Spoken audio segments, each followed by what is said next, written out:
So right now I'm watching WWF Royal Rumble 1999. And the show has just started. They're showing the opening promo video.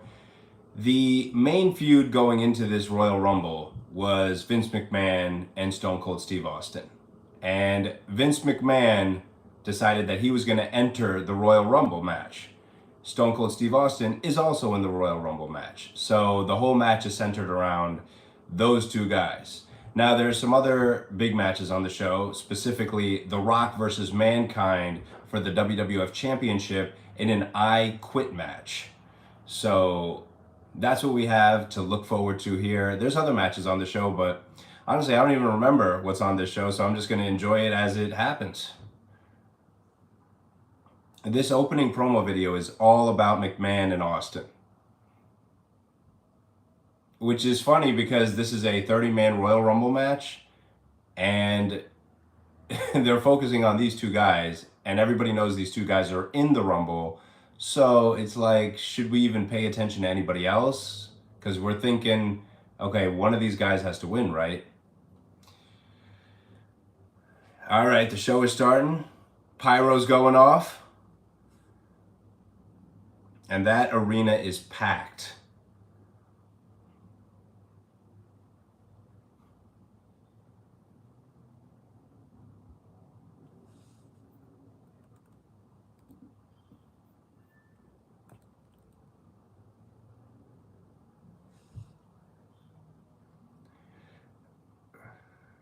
They're in the Arrowhead Pond in Anaheim, California.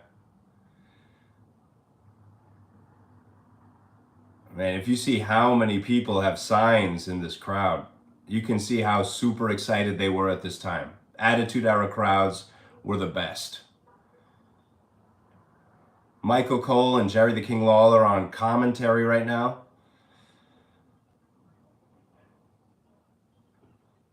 Jerry Lawler just said that Chyna will be the first woman to enter a Royal Rumble match. Now, since this time, there have been quite a few women that have entered the Royal Rumble match. Beth Phoenix, Nia Jax. I believe Awesome Kong also entered the Rumble match. Maybe I'm wrong about that.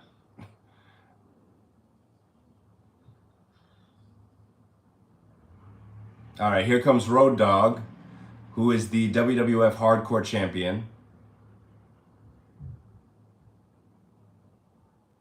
The Hardcore Championship just might be my favorite wrestling championship of all time. If you go back and watch all of the Hardcore Championship matches during the Attitude Era, I mean, you will see nonstop entertainment. It is so good, and it makes you love wrestling. Even if you're not a wrestling fan, if you go back and watch that, show it to somebody you know that doesn't watch wrestling, and they will love it. Like, my favorite Hardcore Championship match of all time is Road Dogg versus Al Snow, January 4th, 1999, which was a couple of weeks before this show. Obviously, Road Dogg won that match because he's the champion right now in this show. He's doing his usual ring announcement. Road Dogg.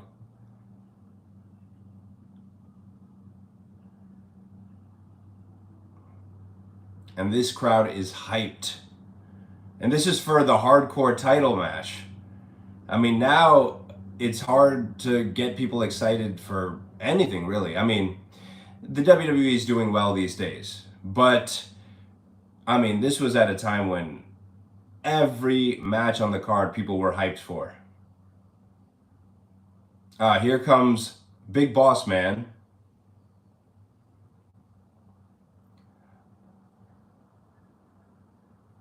I believe he is one half of the WWF Tag Team Champions.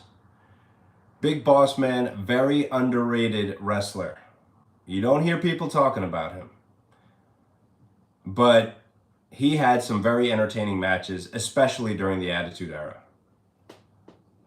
Usually hardcore matches.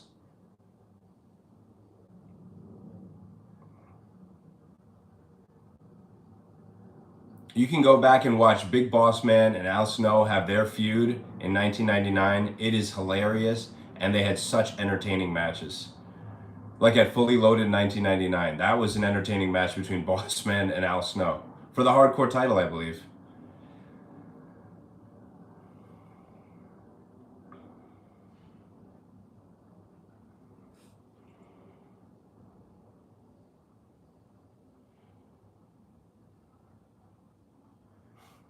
Boss Man's in the ring now. Mike Chioda's the referee. Bell rings. We're underway.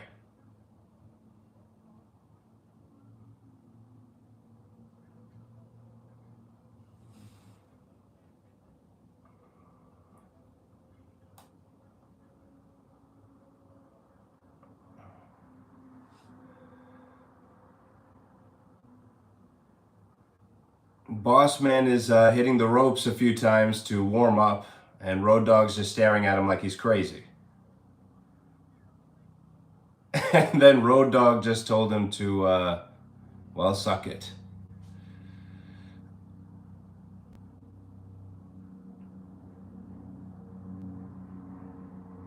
All right. Boss Man shoves Road Dogg to the mat, showing his power. That's his advantage in this match. Boss Man actually used to be a lot bigger during the 1980s. He lost so much weight when he came back to the WWF. And he looks like he's in the best shape of his entire life. Unfortunately, Boss Man is one of those wrestlers who died very young.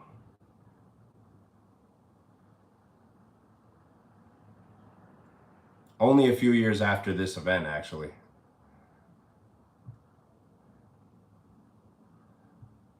All right, Road Dogg with a big right hand to Boss Man's face, and now he's taunting him. The crowd loves it. All right. Boss Man is stalking Road Dogg. Boss Man throws Road Dogg in the corner and landing shots, and Road Dogg is now sitting in the corner. You notice how, like, they really haven't done much yet at all. You know, this was a time when the wrestlers had a philosophy that less is more. I have that same philosophy about professional wrestling. It's better when you do less. You don't have to be constantly throwing caution to the wind and doing all crazy moves, and you don't have to do that. You can put on an entertaining match with basic moves and character work. And that's what they're doing here at the beginning of this match.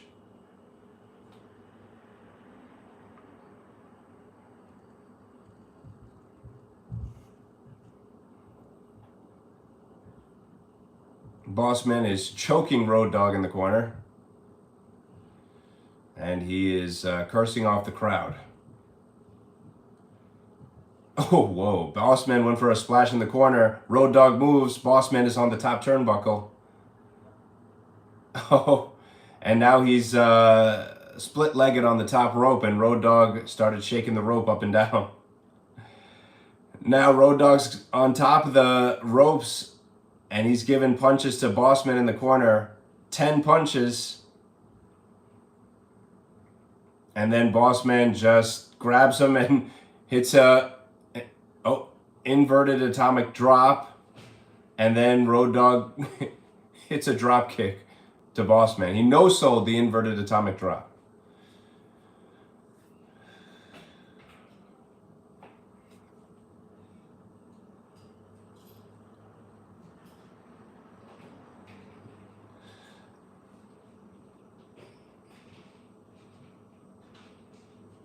Oh, actually, this is not a hardcore match, though. And then Road Dogg just crotched Boss Man on the ring post while the referee was distracted. Because the Boss Man went for the nightstick, and the referee stopped him to tell him this is not a hardcore match.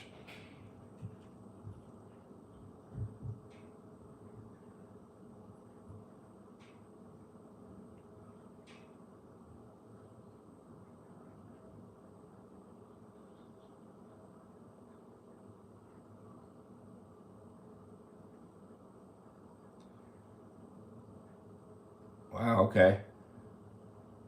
Bossman just elbowed Road Dogg outside the ring. They just let the audience know that Billy Gunn will be in an Intercontinental title match later in this show. X-Pac will be in a European title match later in this show. And all these guys are going to be in the Royal Rumble match. So that's something to look forward to here. All members of D-Generation X. Bossman is in control of this match. They're both outside the ring right now. Bossman throws Road Dogg back in the ring. Here comes Bossman in the ring, and he's going after Road Dogg. Got him in the corner. Whew, he just threw Road Dogg's head right into the top turnbuckle. And he's punching him, and punching him, and punching Road Dogg. Road Dogg is slumped over in the corner.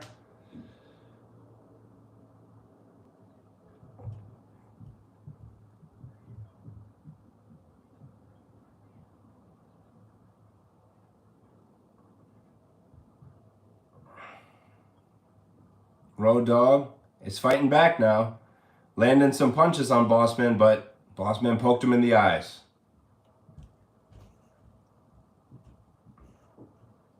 All right. Bossman, big boot to Road Dogg's face. Now he's taunting the crowd.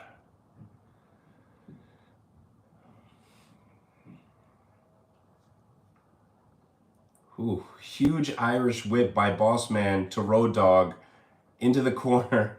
Road Dogg is now down. Bossman goes for a cover. Road Dogg kicks out at 2.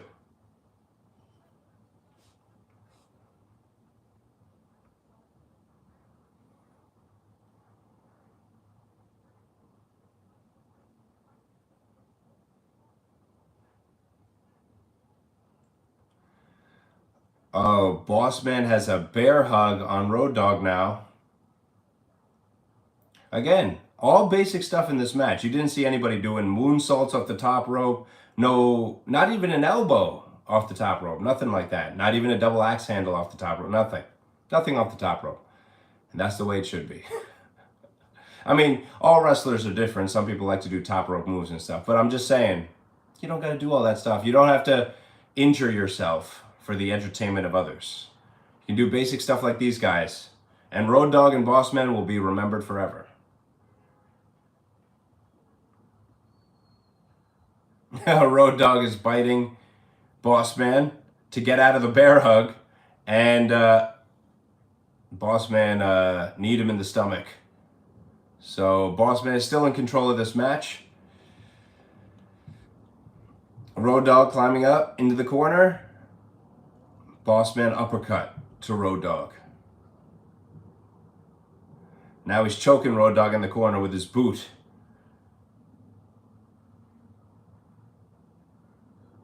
Bossman is now taking one of the top turnbuckles off in the corner. But remember, this is not a hardcore match.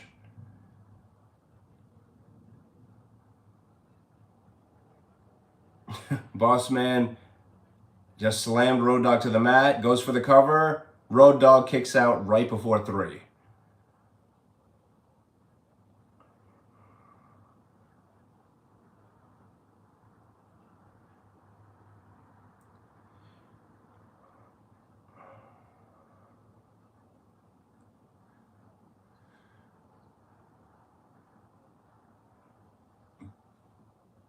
Bossman still in control, got Road Dogg in the corner.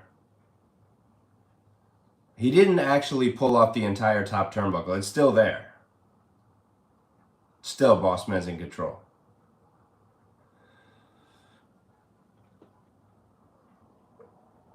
Oh, he's landing punches on Road Dogg, but Road Dogg is telling him to bring it on. Oh, Road Dogg blocked and landed a punch on Bossman. And then Bossman comes right back with another right.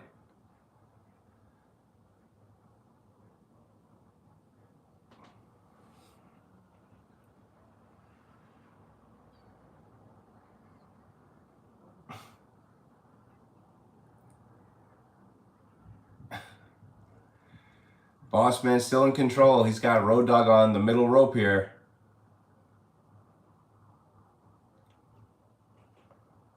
And Bossman did one of his signature moves, which is hitting the ropes and landing on the back of his opponent, who's slumped over the middle rope.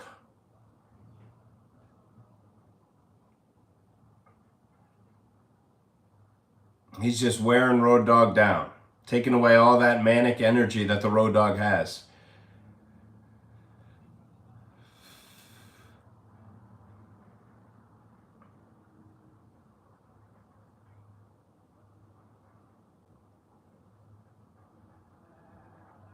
Oh, Road Dogg got a sleeper on the big boss man. It's like a last-ditch effort here. It's a Hail Mary pass.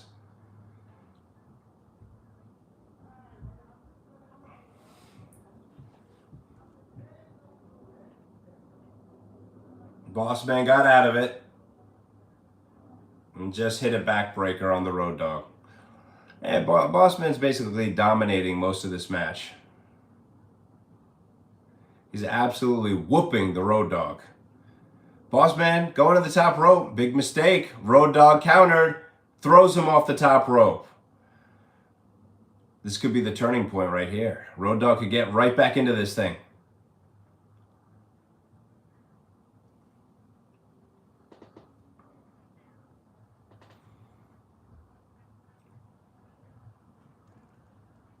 Yeah, Road Dogg's fighting back now. They're trading punches here.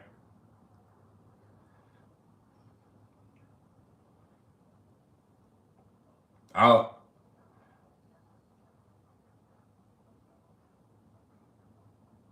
Oh, yeah, Road Dogg's hitting him with his signature jabs. Shake, rattle, and roll. Yep, Road Dogg is getting back here. He's dancing around. Oh, Road Dogg just knocked him down. And then hit his signature knee drop. 1, 2. Boss Man kicks out before 3.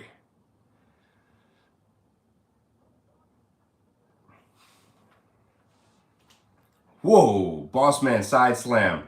1, 2, 3. Boss Man wins.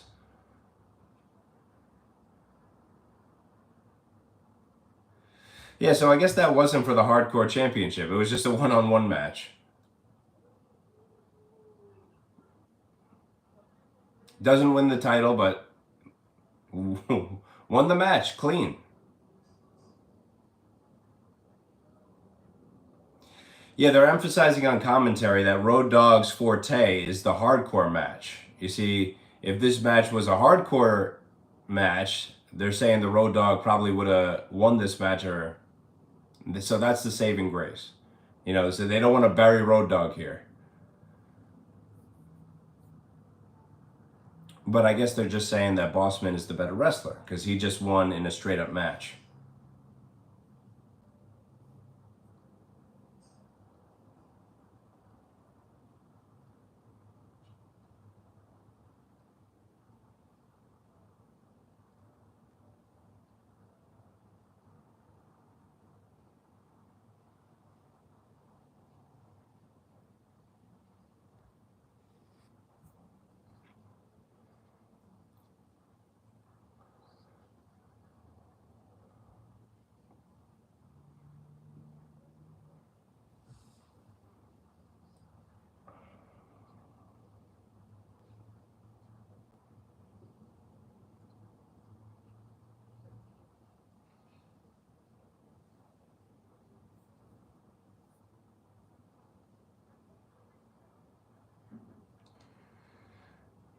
Oh, they're showing like some clips from the Billy Gunn Ken Shamrock feud, which involved Ken Shamrock's storyline sister, Ryan Shamrock. And Billy Gunn was getting a little too friendly with Ryan Shamrock, and Ken Shamrock is going ballistic on Billy Gunn over the past couple of weeks before this show.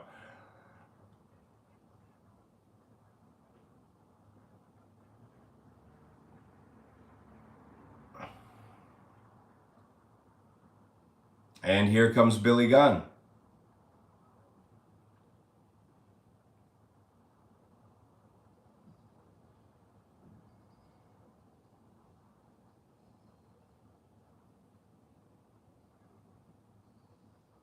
It's for the Intercontinental Championship,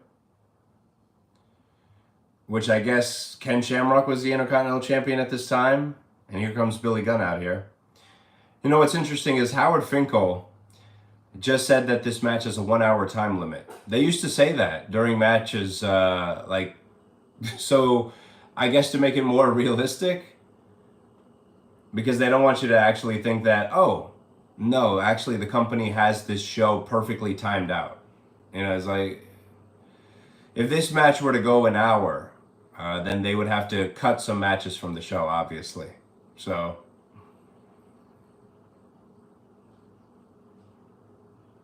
but that's a nice little touch, though. It's a little funny, too. It's kind of an inside joke, almost. Billy Gunn has the microphone. Billy Gunn, by the way, is still wrestling in AEW, and he's in his 60s, I believe. And he looks as he does in this show. This show is 25 years ago. He's actually bigger now than he was then, which is scary, actually. But hey, good for him. He's happy, right? Here comes Ken Shamrock. He was a member of Vince McMahon's corporation. That was a stable of wrestlers. And he actually has 2 belts at this time. Intercontinental Championship, and he's the other half of the tag team champions with Big Boss Man.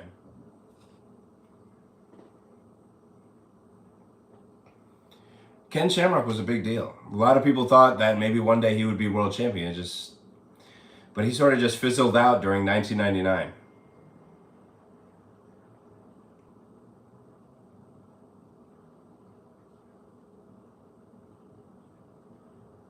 Oh, Billy Gunn.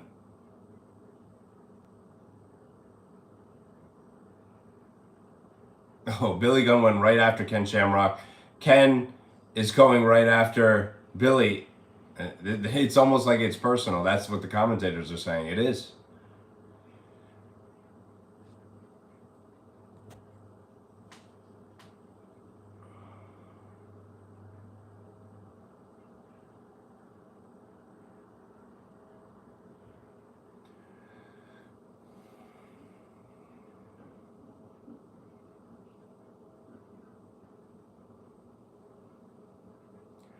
Ken Shamrock just clothesline Billy Gunn.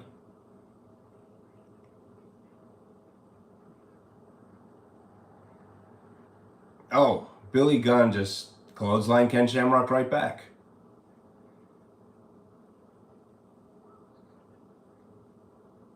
This show overall is already moving at such a fast pace. We're already on the second match here. And you'll notice that about matches and shows in 1999. Especially on the TV shows like Raw and SmackDown, they were very quick, very fast most of the time, as opposed to today where matches can go on forever during the weekly shows.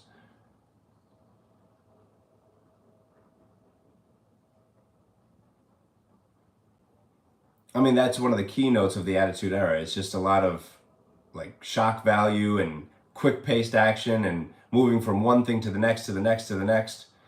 And people loved it. Oh, Billy Gunn has Ken Shamrock standing suplex, goes for the cover.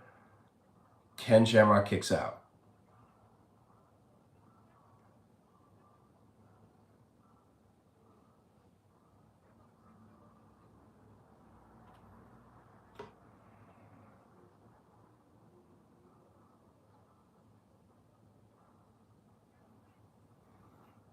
Ken Shamrock's in the corner.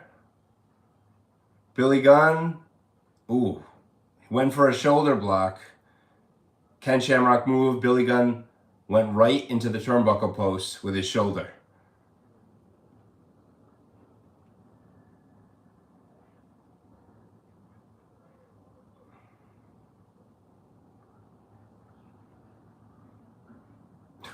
Ken Shamrock, knee right to the face of Billy Gunn.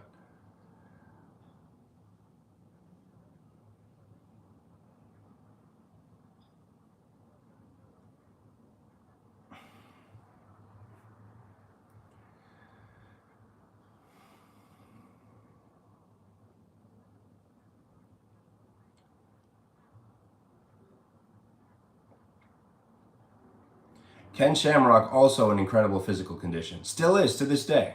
Both of these guys. I mean, I don't know if they're natural. I highly doubt that they are. But they're in great physical condition. Look better than pretty much everyone else their age. And they're in phenomenal physical condition here. Ken Shamrock was a former UFC fighter at this time. He came into the WWF and he was known as the world's most dangerous man. And he was pretty popular for a little while. I mean, he was only in the WWF for like 2 years, but you know, he won the King of the Ring tournament in 1998. Won the Intercontinental title, won the tag team titles. He did all that during a 2-year span. Most people thought he was on his way to being world champion, but just didn't stick around long enough.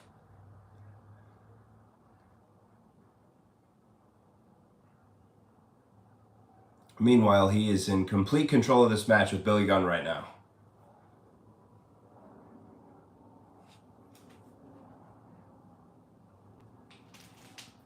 Oh, wow. Billy Gunn just hit a big move on Ken Shamrock. Now both guys are down.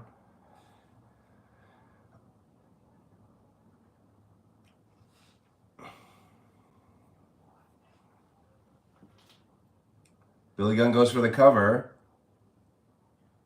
Ken Shamrock kicks out.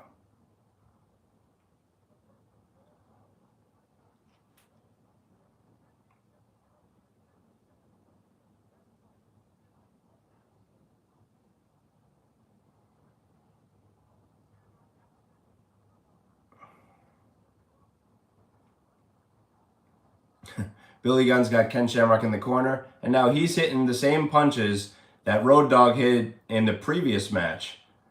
10 punches in the corner. Same thing.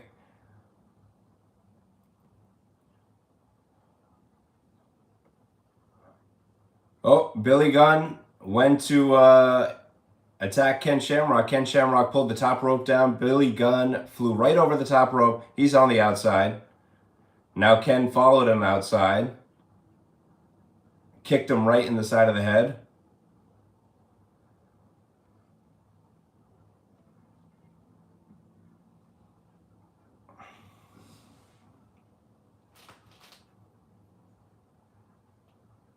Knees to the face of Billy Gunn. Billy is leaning against the barricade right now, flat on the mat now.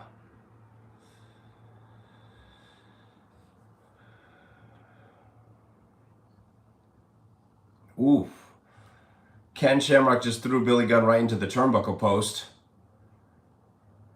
Remember, this is for the Intercontinental Championship here.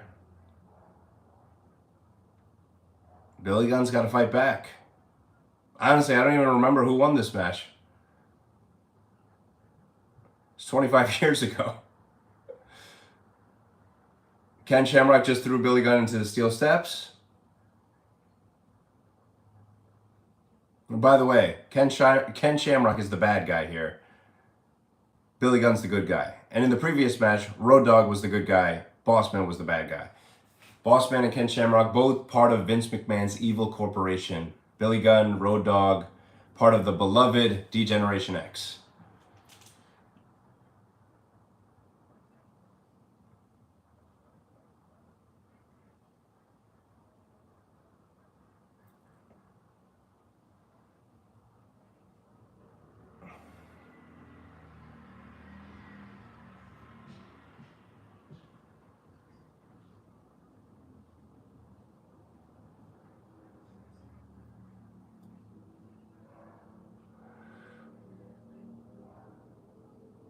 Ken Shamrock, Billy Gunn on the ring apron. Could be a big move coming here. Let's see. Whoa. Yeah, and Billy Gunn just grabbed Ken Shamrock and threw him face first onto the announce table from the ring apron. See, that's what people thought was a high-risk move back in January of 1999. How far have we fallen since then?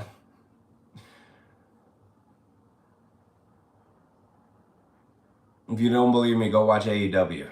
They do crazy stuff. Ring of Honor as well. Billy Gunn threw Ken Shamrock back in the ring to hopefully win the match. Went for a cover. Ken Shamrock kicked out. But Billy Gunn is still in this one. He's got a chance to become Intercontinental Champion here. This would be his first singles title, according to Michael Cole.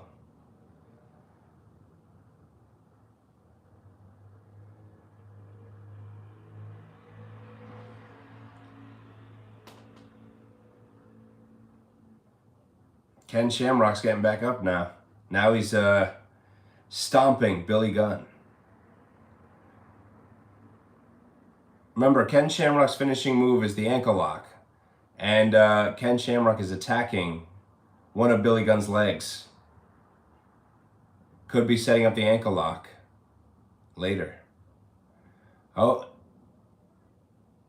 wow. Okay, he's working on that left leg.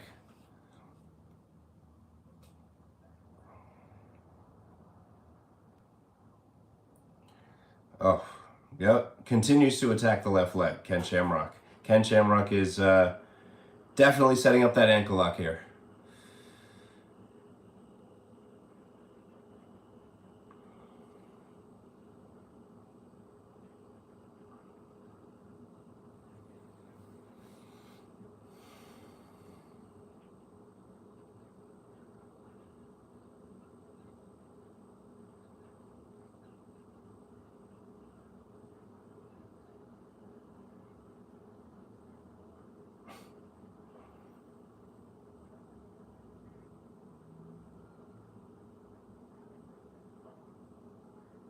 Oh, Ken Shamrock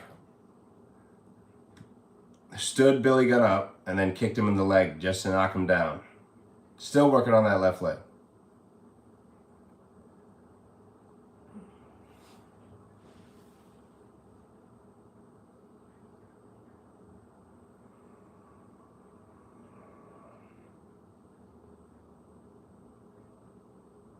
Ken Shamrock's got like a guillotine on Billy Gunn, but Billy Gunn fought out of it, and Ken Shamrock grabbed him by the hair and threw him to the mat. Tim White, the referee, is admonishing him. You're not supposed to do that. You're not supposed to grab hair.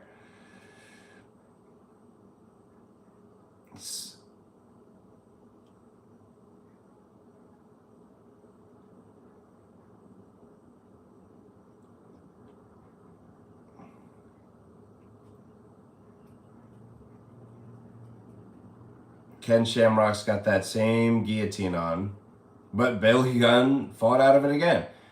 Oh, Billy Gunn goes for the pinfall. Ken Shamrock kicks out.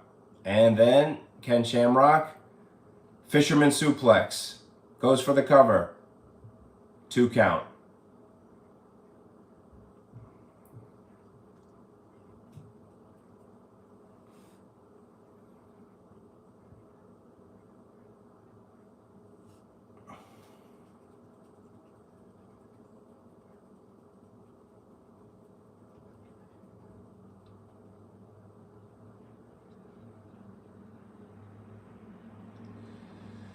Oh, whoa, okay. Ken Shamrock accidentally clotheslined the referee. Oh, double clothesline. And now both guys are down. Referee's down. Let's see if there's some interference. I could totally see Bossman coming down, but let's see. Oh no, Val Venus. DDT to Ken Shamrock. I think those guys have had issues in the past, also over Ken Shamrock's sister. Now Billy Gunn has a chance to win the Intercontinental title thanks to Val Venus. Billy Gunn is crawling to the cover. Ken Shamrock flat on the mat. Billy Gunn's on top of him. Tim White, the referee, 1, 2. Ken Shamrock just kicked out. Yeah, these high stakes, and it's exciting. So even with the interference, Ken Shamrock is still Intercontinental Champion. This match is still going on. Can Billy Gunn seal the deal and win the title? Billy Gunn is fighting back in this thing. Oh, yeah. Spinning elbow to Ken Shamrock. Knocked him down. Billy Gunn. Irish whip into the corner. Now Billy Gunn is going for a big splash. And he hits it. Forearm to Ken Shamrock. Now slams him down. Billy Gunn is climbing to the top rope. Let's see. Let's see. Ken Shamrock moves out of the way and accidentally lands on that left leg that Ken Shamrock's been working on. Now Ken Shamrock going for the ankle lock. Here he goes. Here he goes. Ankle lock. Billy Gunn taps out. Ken Shamrock retains the Intercontinental Championship.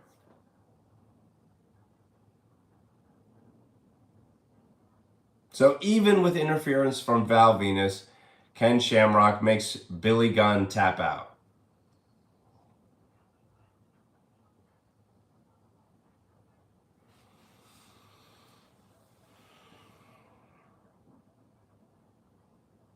So you notice how Val Venus got involved there. That's another thing they did during the Attitude Era. They had like storylines that intertwined with other storylines, characters that were involved in multiple storylines. There were like layers to everything. You had people at the bottom of the card involved with people at the top of the card, and that's what made it feel like a real entertaining show, and you just never knew what was going to happen. You know, most of the time in recent years, everything is very linear, which makes it boring. And there's a lot of other criticism I have, but you know, having very predictable shows, very predictable outcomes, having very linear storylines, it makes things boring. But WWE is trying pretty hard these days to be interesting, so you got to give them a little bit of credit. They're doing better now than they were like 5 years ago. So still not as good as this time. And that's what's sad, because they got the blueprint right here. They should just go back and watch these shows to find out what to do. And people are like, oh, well, you can't go backwards. Well, this isn't backwards.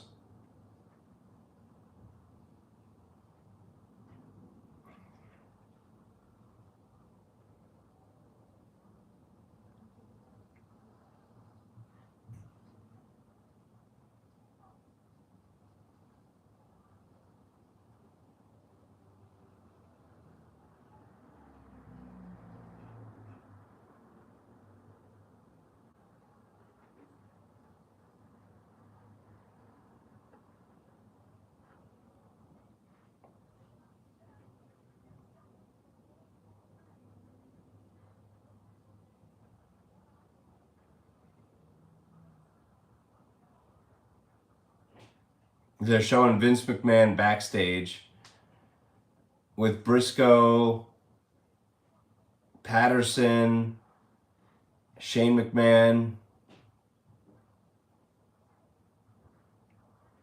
Briscoe is Gerald Briscoe and Pat Patterson. These guys were Vince McMahon's yes men, his stooges, and Shane McMahon, obviously, you know, it's his son. Trying to motivate Vince McMahon for his Royal Rumble match appearance later.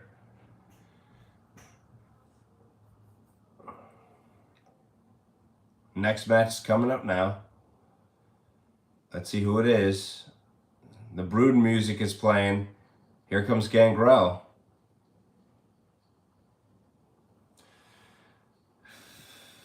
Not accompanied by Edge or Christian, though.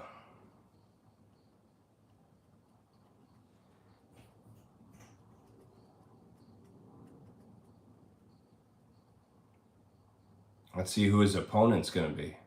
Gangrel.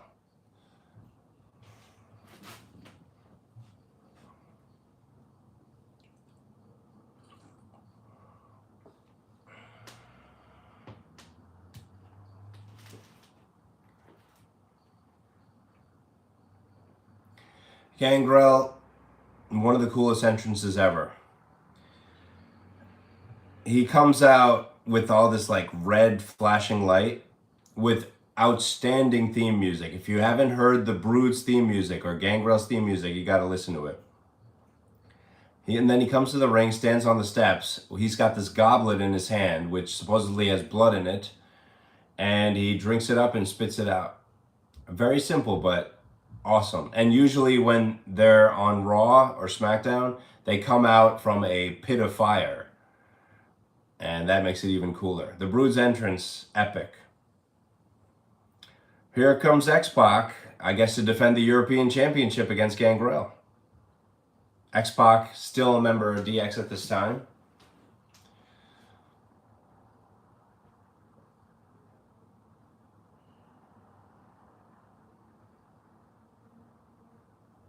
This is the third match in a row with a member of DX. They were super popular during 1998 and 1999. And a little bit of 2000 as well.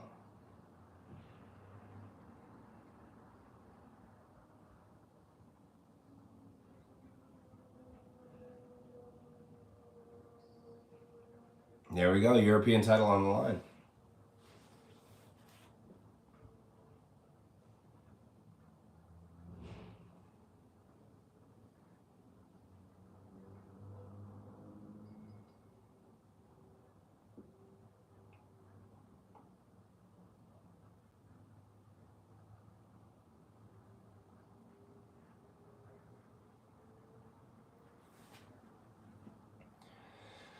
X-Pac, side headlock on Gangrel.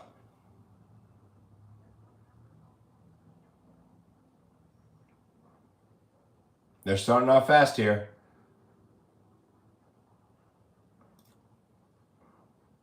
Hip toss by X-Pac on Gangrel. And both of these guys are in the Rumble match. That's what I like about Royal Rumbles, when guys have matches during the night and then they show up in the Royal Rumble match.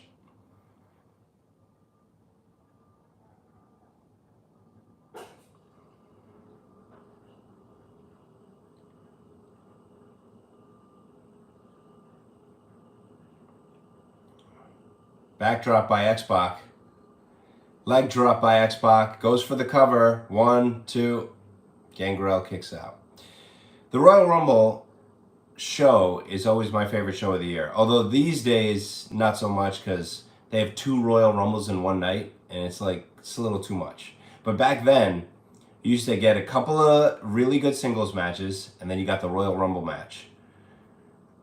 And it's the only match of its kind during the whole year. So you only get to see it once. You get to see all your favorite characters in one ring at the same time. It's great stuff.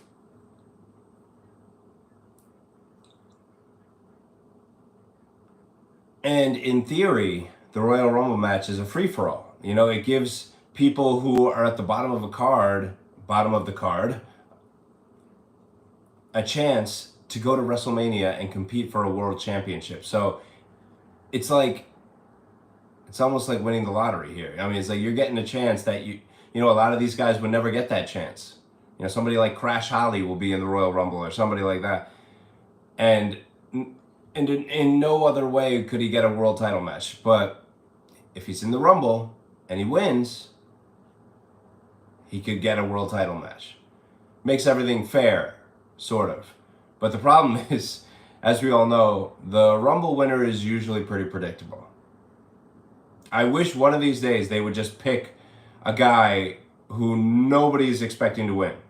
As an example, in WWE this year coming up, I mean, an example of a guy. Oh, yeah, they're going back and forth with in this match, Gangrel and X-Pac. But as an example, I'm just trying to think who would be the perfect person to win the Rumble that nobody would be expecting. I would say Sami Zayn. If he were to win in Royal Rumble 2025, that would be very surprising, but the crowd would love it because they would love to see Sami Zayn in a world title match at WrestleMania and hopefully win finally. I mean, Sami Zayn has never been world champion, so it would be great to see. That would be a guy who Nobody expects to be in a world title match at WrestleMania getting that. Oh, spinning wheel kick by X-Pac on Gangrel. Ooh. Clothesline to Gangrel. Goes for the cover. X-Pac, nope. Gangrel kicks out. Like at this time, like if X-Pac won the Royal Rumble match, that would have been something.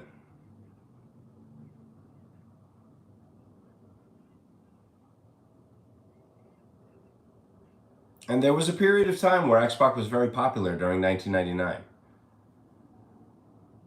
He was in a tag team with Kane later in the year. And he's getting cheers right now. Bronco Buster on Gangrel. And here's one of the reasons why the crowd loves X-Pac. The Bronco Buster.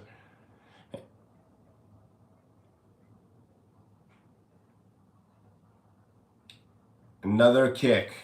X-Pac was always crazy with the kicks. I also like his finishing move, the X Factor, because you can just hit it from anywhere. And I'm surprised nobody these days uses the X Factor as a finishing move.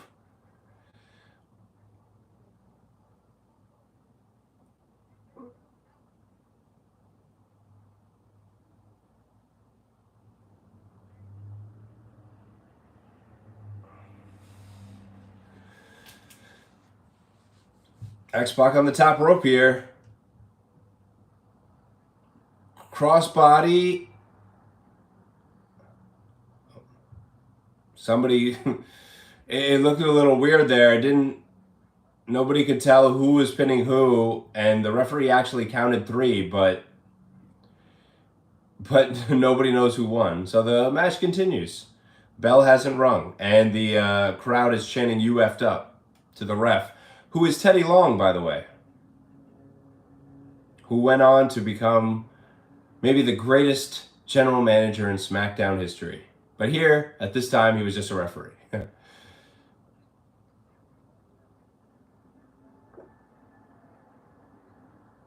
X Factor by X-Pac, or X-Pac. Goes for the cover. 3 count, yeah.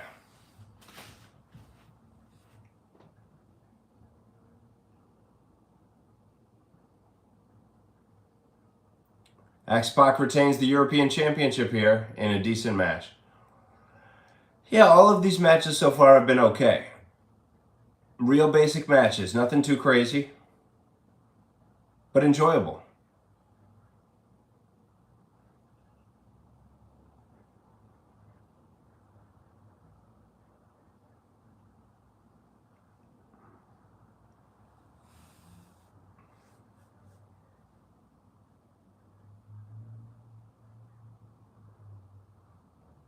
They're looking at like this weird 3 count that they had here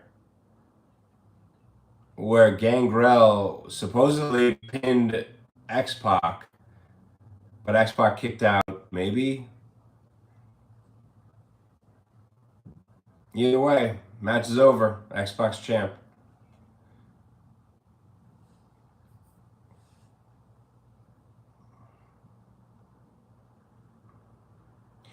And see, it's not like those matches were like 5-star matches or anything.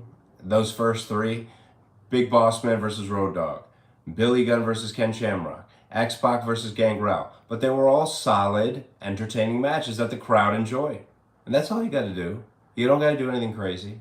See, the characters were so beloved by the audience that you don't have to put on this like death-defying stunt show that you see a lot of guys doing these days, because that's how they have to get the attention of the crowd, because nobody actually cares about their characters, so they have to make them care by doing crazy stuff.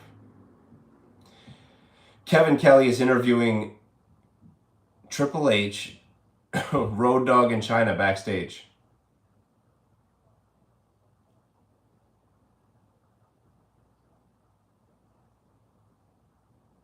Oh, here comes X-Pac too.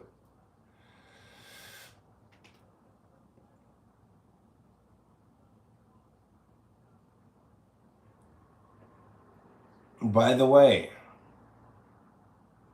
they just mentioned that there is a $100,000 bounty on Stone Cold Steve Austin's head in the Royal Rumble match. So I guess whoever eliminates Stone Cold Steve Austin gets $100,000. Here comes Shane McMahon, wearing a fancy brown leather jacket.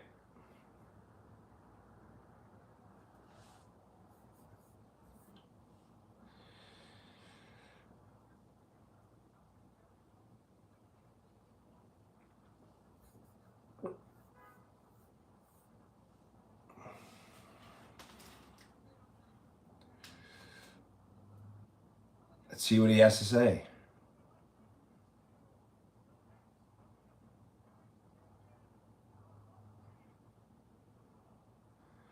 Shane McMahon is bringing out Luna Vachon,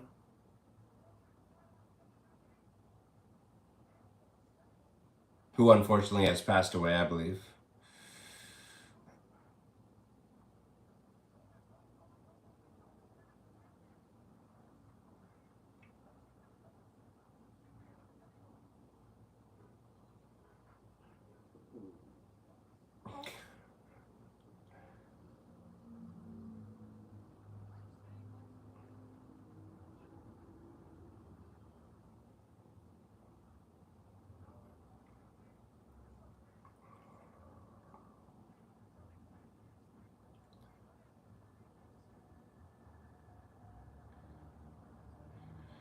Oh, earlier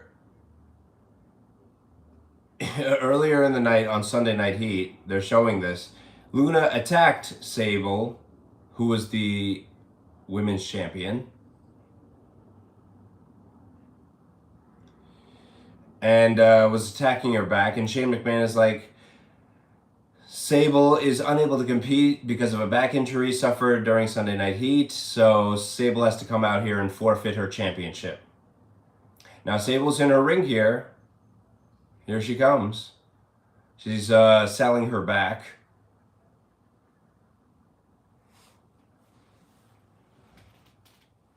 Yeah, this was at a time where Shane McMahon and Sable had a little bit of a feud going on.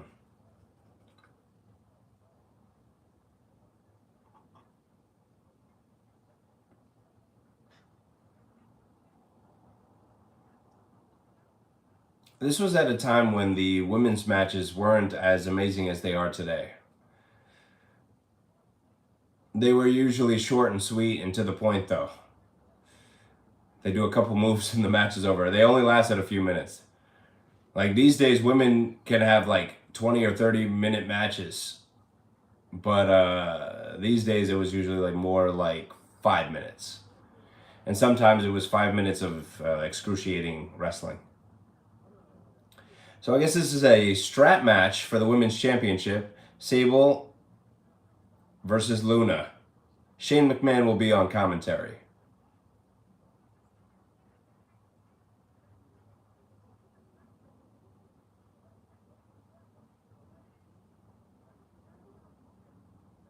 You have to drag your opponent to each of the four corners, tap all four top turnbuckles in succession.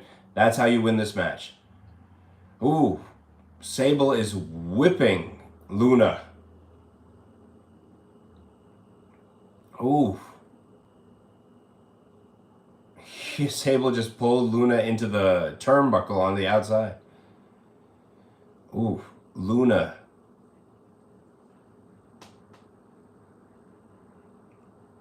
Ooh, kick by Sable. More whipping of Luna with the strap.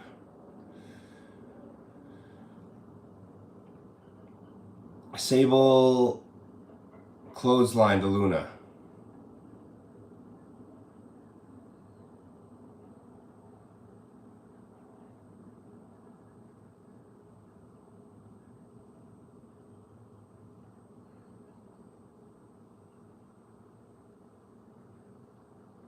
Sable got 1, 2.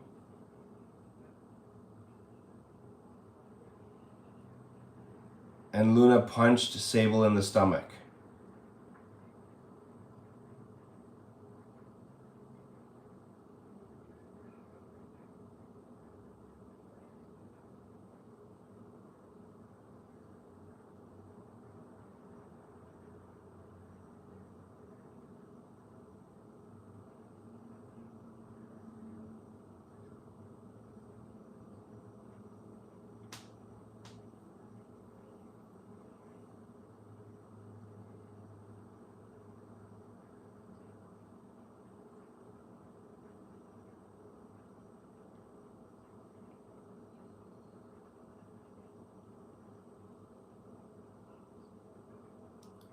Now Luna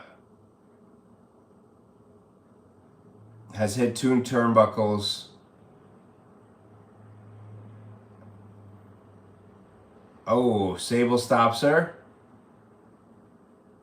And now is more whipping. See, not exactly a 5-star wrestling match here.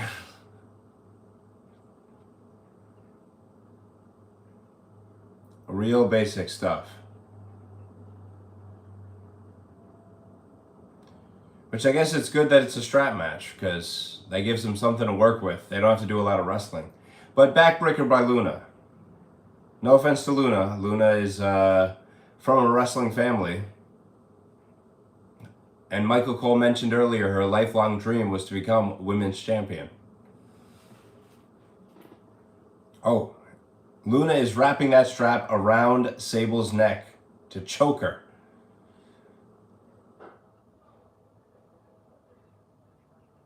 Now, Luna is going to hit the turnbuckles. She's got 1.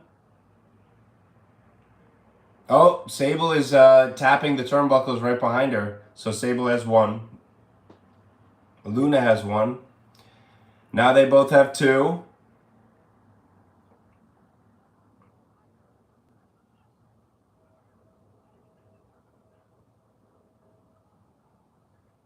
They both got 3. Whoever gets to the next one wins.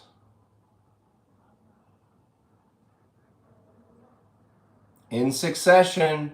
They got to hit it in succession.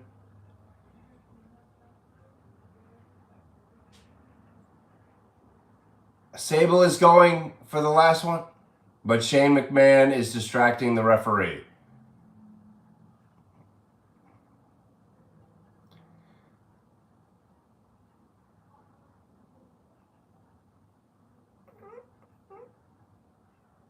Oh, here comes Tori. Sable just touched the 4th turnbuckle. So what happened was Tori, who wasn't known as Tori yet at this time, Tori came and she's presented as like this crazy fan of Sable. She came in the ring and punched Luna, and that allowed Sable to win the match. So this stalker fan of Sable, Tori, is the person that interfered and helped Sable win the match. Again, not much of a match, but luckily it only lasted a few minutes. Real basic, and it's over.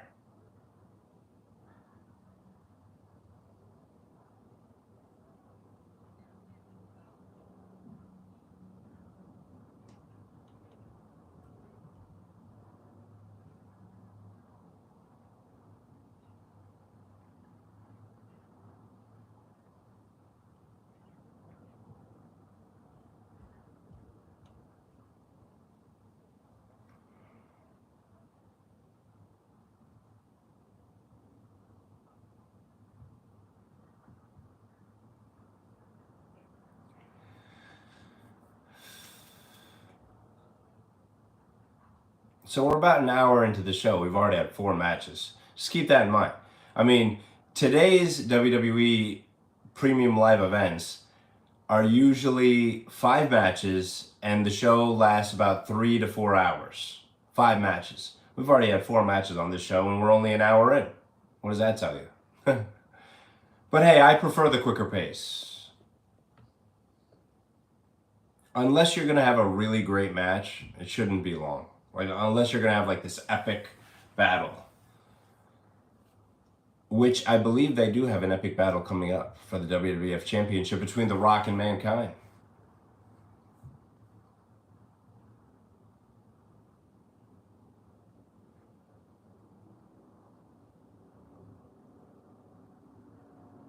Now they're showing Bossman Test and Ken Shamrock backstage.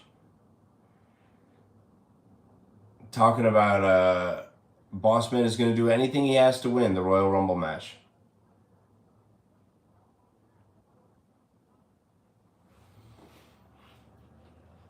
they've set this Royal Rumble match up well because there's various things going on here. Chyna's the first woman in there.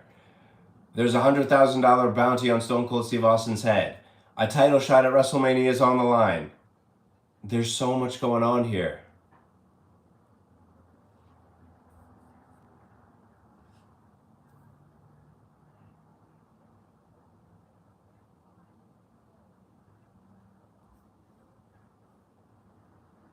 Okay, so The Rock versus Mankind for the WWF Championship in an I Quit match is coming up next. Now they're showing a promo for the match.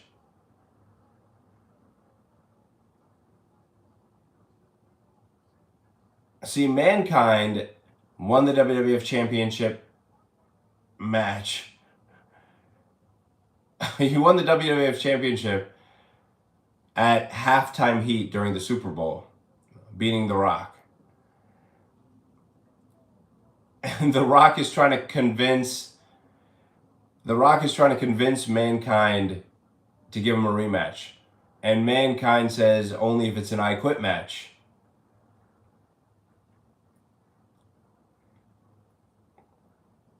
And the reason is because Mankind has never quit. And he won't quit. He's been through so much brutality. His body's been through so much damage. So he's saying The Rock could never make him quit. So there's no way for The Rock to win.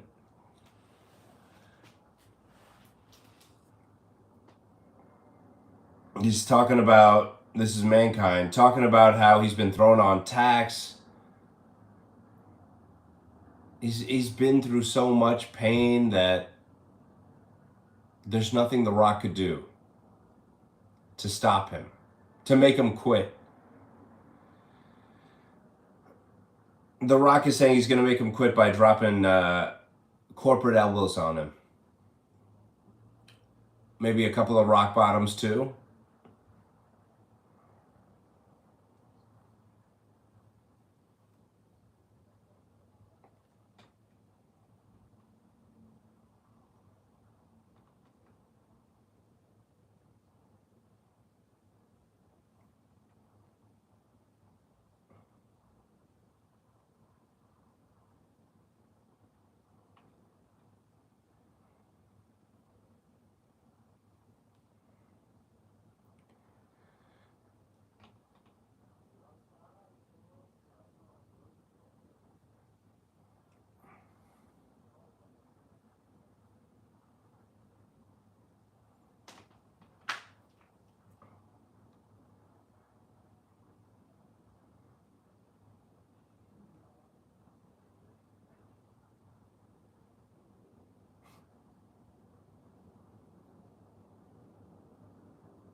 I mean, this is a very interesting match going into it because it's like the whole crowd. I mean, at the time, they're like, they can't imagine what The Rock could do to make Mankind say, I quit.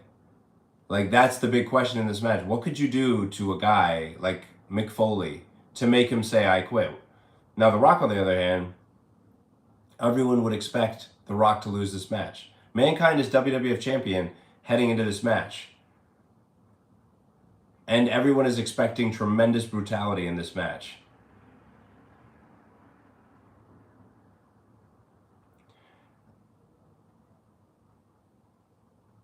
And Mankind and The Rock were obviously two of the greatest characters of all time, and here they go, colliding during the Attitude Era.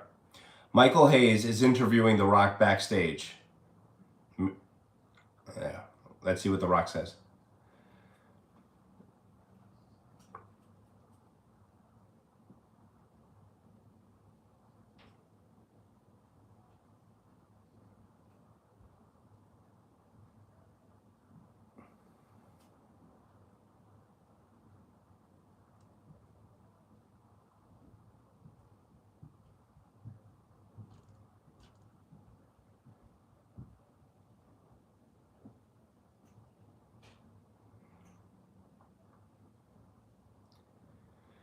The Rock is guaranteeing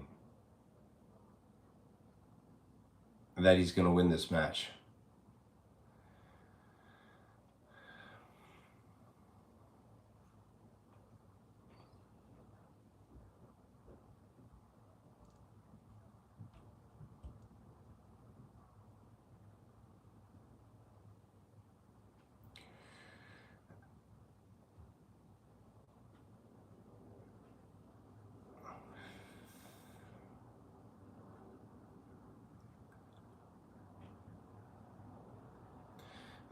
Yeah, and The Rock's theme music was the best at this time.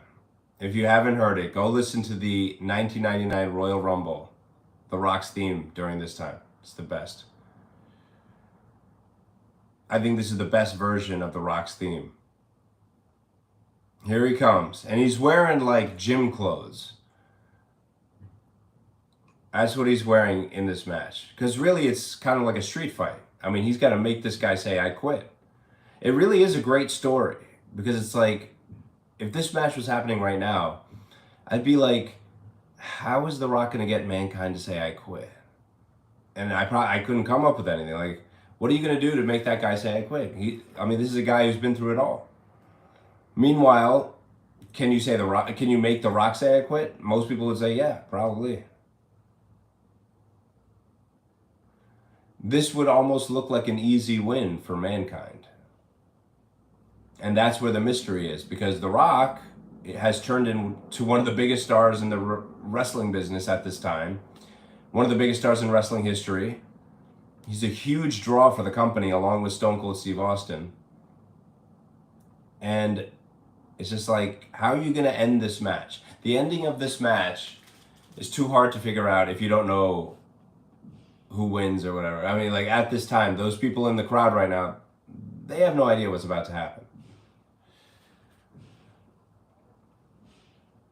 The Rock comes out to the match with wearing sunglasses too.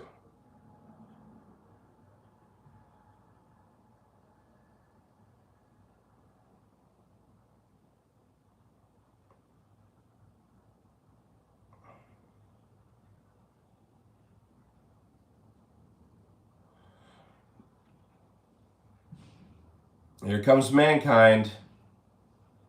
This is before he started wearing sweatpants. At this time, he was still wearing tights.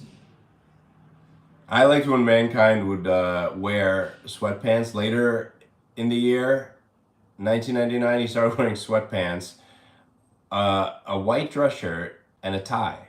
That's his ring gear. And a mask, too. Oh, wow.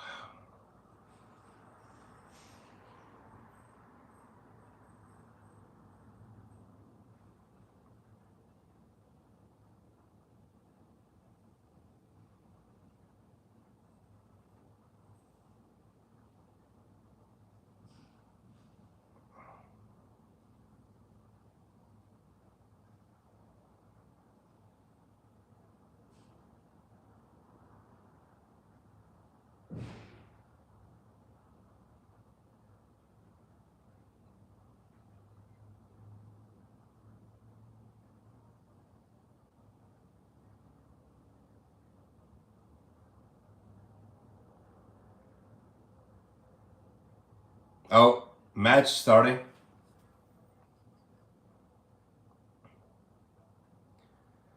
Mankind on the attack. Punching Rock in the corner. Clothesline to Rock in the corner. You see flashbulbs going off in the crowd. See, that was a nice thing during this era when they had cameras that had flashes on it. It adds a little bit to the excitement. Like, this is a real event. This is like a big deal. You never see that anymore. Okay, so Mankind has the microphone.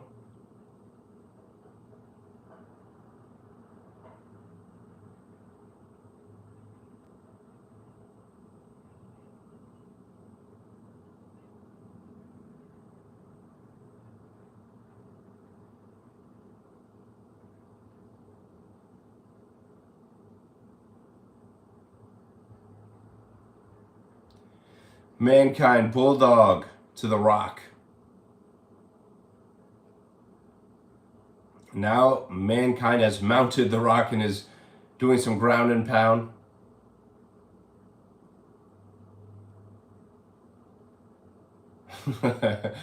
See, they're having fun on the microphone here. That's one of the funny things about these two. It's like the Rock says you can kiss his you-know-what. Because you got to make the other guy say I quit, so they have a microphone in their hands. Now he's using the microphone, Mankind, as a weapon on the Rock.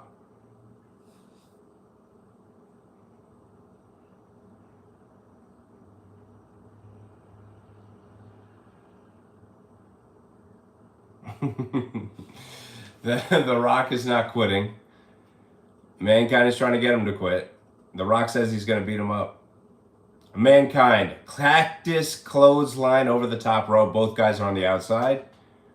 Referee for the match is Earl Hebner, following them to the outside. Remember, there's no countouts. There's no disqualifications, nothing. Somebody got to say, I quit here.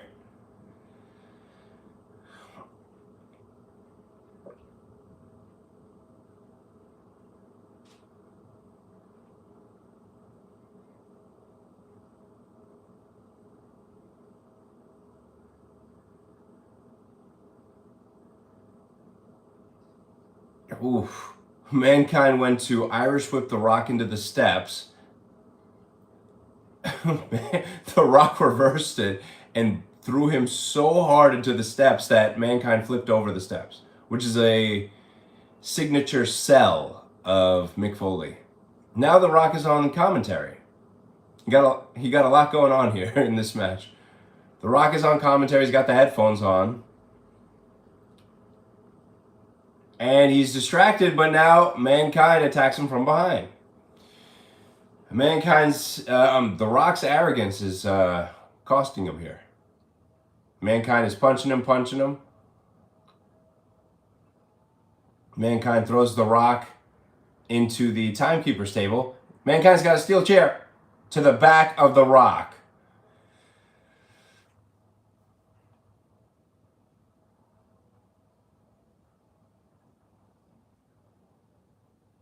Mankind is demanding that the Rock say, I quit. And then the Rock is telling him he can kiss his you-know-what. So Mankind takes the microphone and slams it into his head.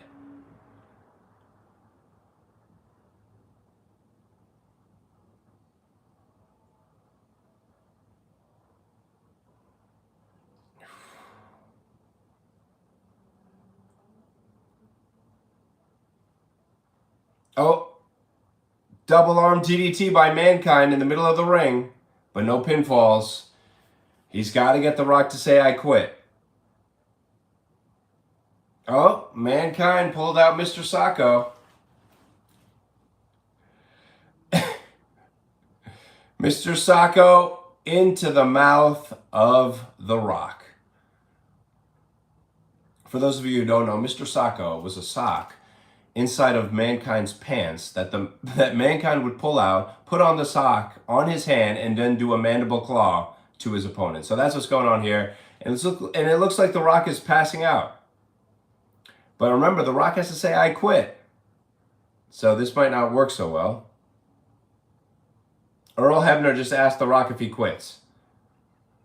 And the Rock is like basically out of it right now, unconscious.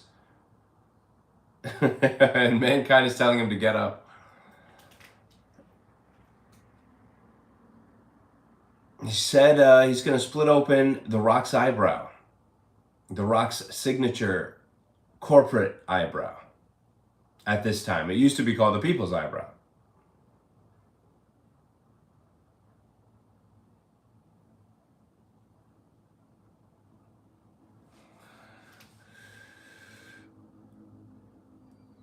Now they're back outside the ring. Mankind just threw the Rock over the barricade.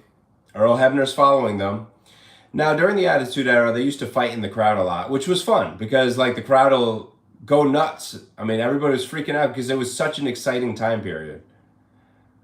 I mean, just to get near to Rock and Mankind, people go ballistic. And then you got all these security guards trying to hold them back. Mankind, oh, wow. Mankind went to clothesline the Rock over the barricade. Rock reverses and picks him up and throws him over the top of the barricade. Now Rock's back in control, and they're inside the barricade now near the ring. They're in the inside area. Rock just threw Mankind into the steps. He's got the ring bell. He's got the hammer for the ring bell. Oh, right in Mankind's ear, which could make you go deaf. And the Rock just said, oh, the bells will be ringing, and hit the bell again with the hammer right in the ear of Mankind. All right, now the Rock Mankind on top of the announce table. Going for rock bottom. Oh, wow. Okay, so The Rock went for the rock bottom on Mankind, but the announce table collapsed under their weight.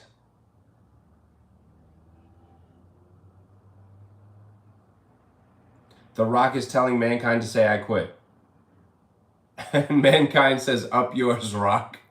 This is great stuff. See, now this is a good show. The Rock is drinking some water, spits it in the face of Mankind.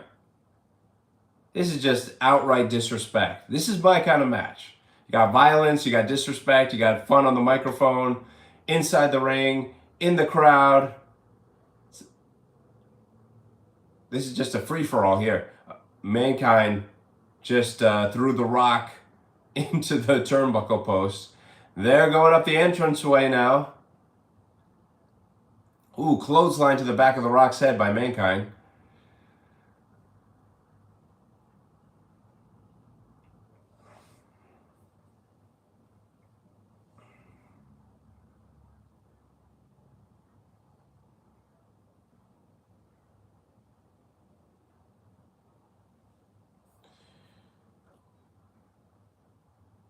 My goodness. They're going up the entranceway here. Oh, Rock's fighting back. Punches to Mankind.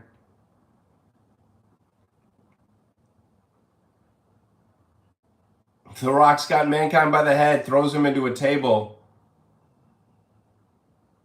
It's like the control center over there.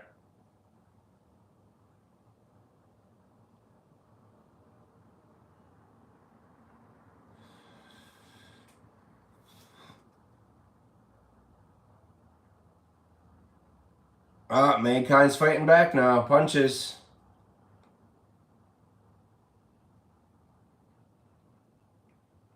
DDT by The Rock on the concrete.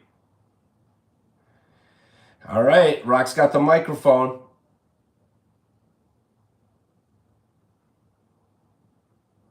The Rock said, you tell the great one you quit. And Mankind said, no, no.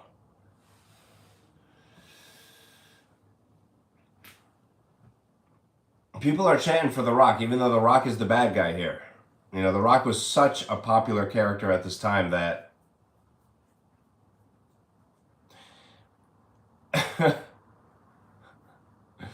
Rock is posing for the crowd now. Okay, now The Rock is getting a ladder. He's got a ladder. And Mankind stopped him from using it, kicked him down. Now Mankind is holding The Rock down with the ladder. And The Rock is not quitting.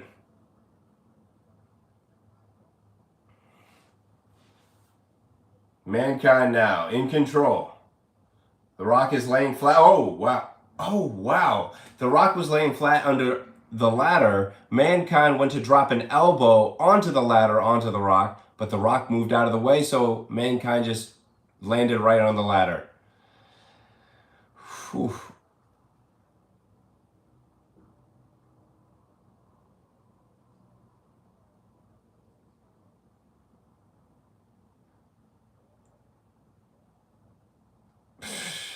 And Mankind will not quit even after that. He just landed back first on the ladder. He's laying like face flat on the ground right now, on the concrete. Man. The Rock is holding the ladder.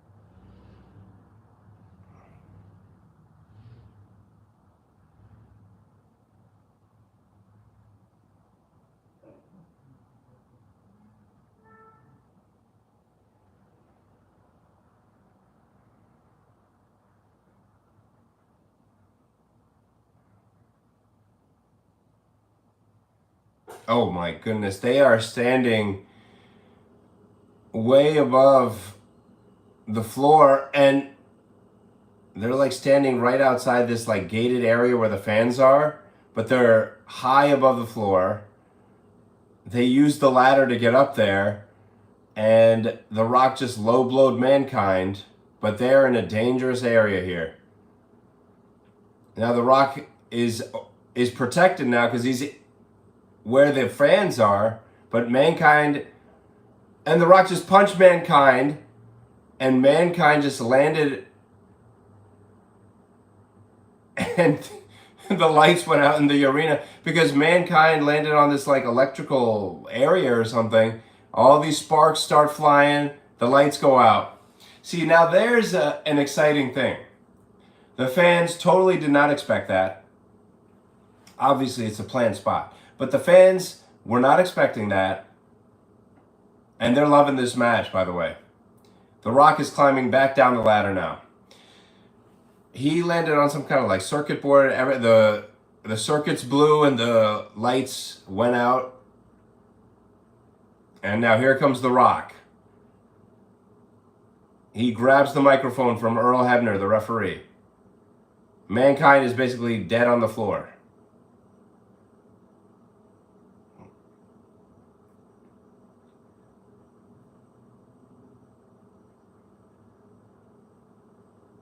Shane McMahon is... Oh, here's a nice touch. Shane McMahon has come out here. He has a look of concern on his face to make it look like this is a real thing that just happened.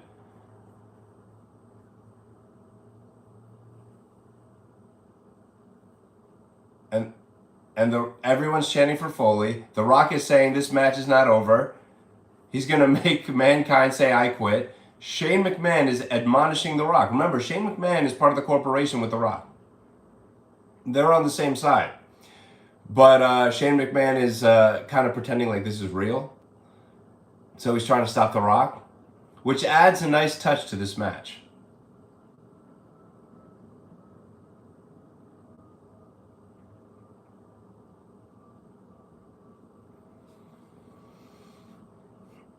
Man, this is entertainment. You want to see entertainment? Go watch The Rock versus Mankind, I Quit match, Royal Rumble 1999. This is how you do it, people. The Rock's got the mic.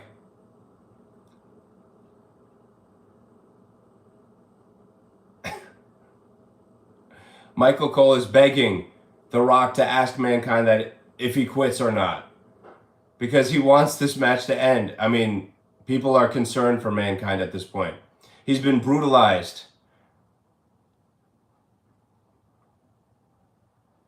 This match is awesome, by the way. It's awesome. Clearly the best match on the show thus far. The Rock just threw Mankind into the steel barricade up near the entrance ramp. Mankind is basically half dead at this point. This match should be over. The Rock hasn't asked Mankind if he quits yet, though.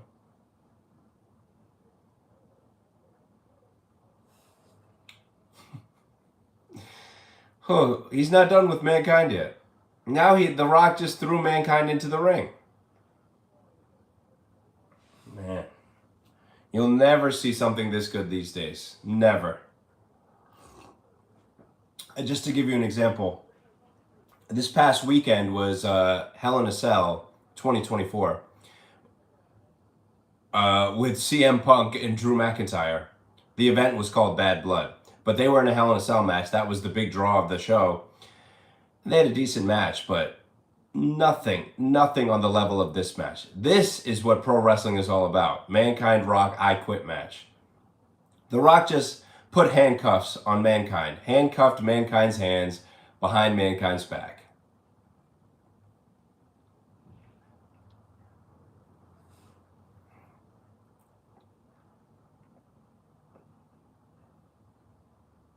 Man, and The Rock is just teeing off on Mankind. Punches, kicks. Whew, The Rock just took Mankind's head, slamming it into the top turnbuckle. Over and over and over. Oh, wow. Mankind just kicked The Rock between the legs, low blow. to stop the brutality. By the way, Mankind's head is bleeding. Now, Mankind has his hands handcuffed behind his back, so all he has is his legs to attack The Rock. And now he's biting The Rock. He's using whatever he can think of to defeat The Rock. He's got to make The Rock say, I quit, though. How's he going to do it? Oh, knee to the groin to The Rock. He's got to think of something to win this match. He's got to make The Rock say, I quit. Meanwhile, he's got his hands cuffed behind his back. Talk about telling a great story. Now Mankind is asking The Rock if he quits. The Rock is in pain, but he's not quitting. Mankind has to continue. This is a spectacle right here. They have put on a historic performance. And everybody knows it. Oh, wow, The Rock just got up and clotheslined Mankind. And he's kicking him and kicking him. All right, The Rock is outside the ring. He's going for something. He just picked up a steel chair. Remember, Mankind's hands are cuffed behind his back here. The Rock just put the steel chair on Mankind's head. Mankind is laying flat on the mat. The Rock is telegraphing that he's going to do the people's elbow. Throws the elbow pad. Does the theatrics. Hits one rope. Jumps over Mankind. Hits the other ropes. And corporate elbow onto a steel chair onto Mankind's skull. Now, will he quit after that?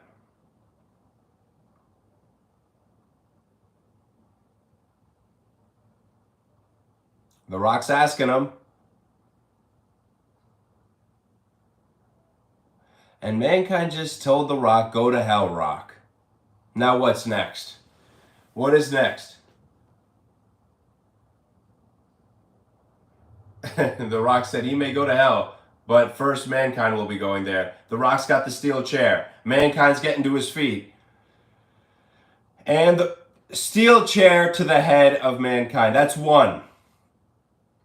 Second steel chair shot to the head. That's two.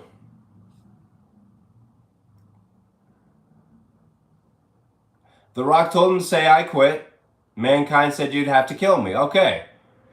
Remember, two chair shots to the head. Third chair shot. Fourth. Fifth. 5 chair shots to the head. The crowd is oohing and eyeing and gasping at the brutality they're watching here. They don't do chair shots to the head anymore. And this match may be why. I mean, this is some disgusting stuff, but hey, this is that number 6. 6 chair shots to the head in succession. Mankind is not landing any offense on The Rock. He's telling the Mankind to say, I quit. That's number 7. 7.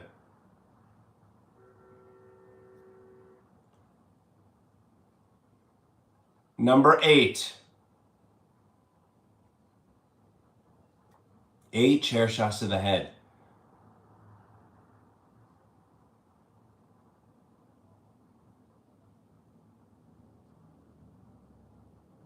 My goodness, blood is gushing out of his head.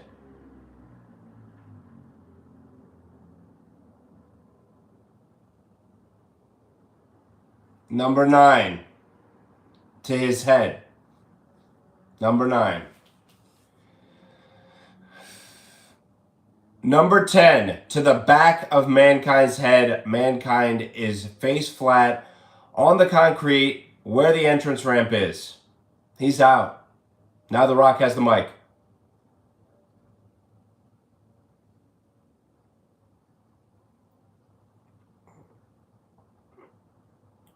Whew, The Rock is getting mega heat right now. He's telling him to say, I quit.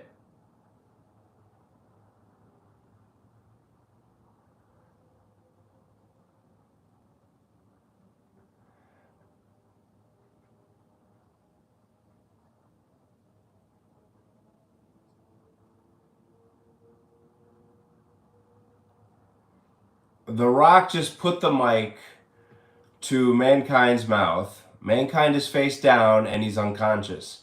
But all of a sudden we hear, "I quit, I quit, I quit," in Mankind's voice. Now, later we find out that that's actually a recording. So Mankind never quit. He just went unconscious.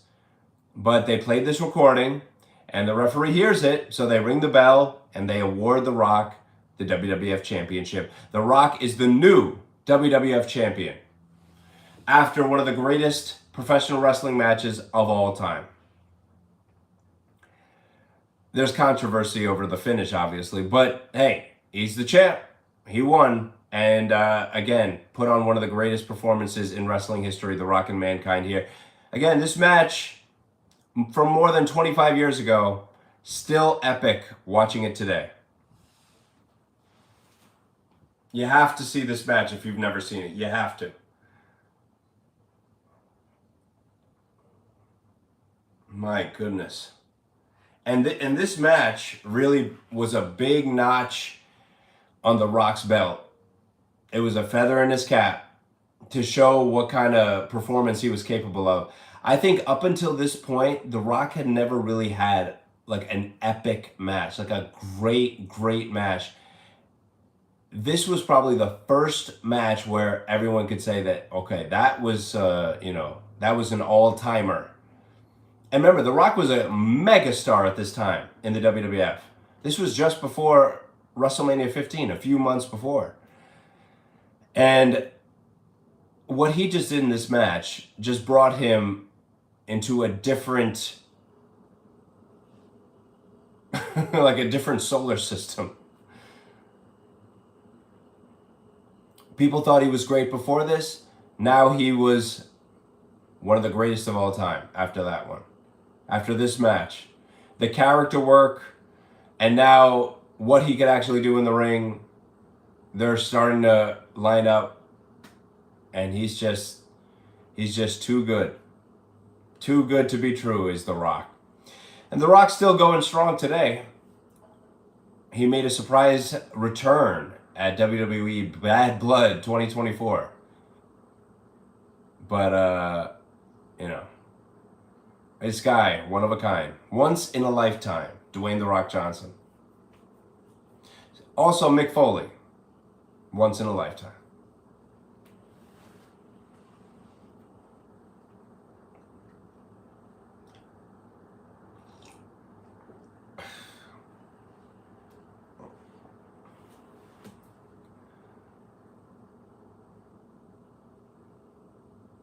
They're trying to stretcher Mick Foley out of here.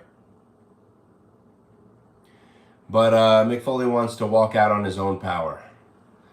And people are trying to hold The Rock back from attacking him.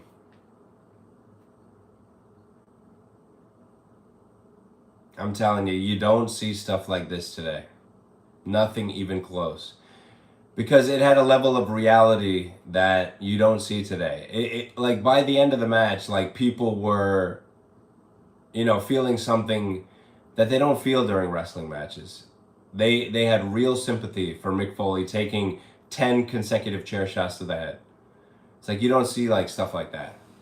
Because generally you don't see a wrestler in danger like that. Hands cuffed behind his back, multiple chair shots to the head. That's real danger. For real. I mean, that has long-term effects. Now, that match is over. This has been a very entertaining show thus far. And Jerry the King Lawler and Michael Cole are talking about the Royal Rumble match coming up next. Now they're showing a promo for the match, and they're saying Stone Cold Steve Austin will be coming out first, number 1 in the Rumble, and Vince McMahon will be number 2 in the Rumble. And they're showing the feud between Austin and The Rock.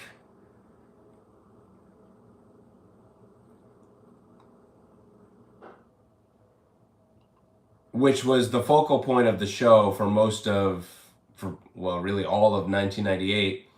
And it really brought the WWF to new heights. Because if you remember, the WWF and WCW were in a ratings war. You know, they had WCW Monday Nitro and they had WWF Monday Night Raw going head to head week after week after week. And for a very long time, I believe it was 83 weeks, WCW Nitro was beating WWF in the ratings. But that all changed in 1998. And once Nitro's streak ended, there came a point where the WWF never lost again to Nitro. And WCW lost so much steam after a while. And then they went out of business a couple years later.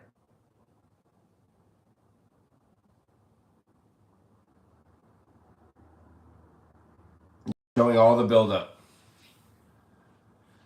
to this Royal Rumble match. Now, who's going to win? That's the question. Who's getting a title shot at WrestleMania? Who's getting the $100,000 bounty?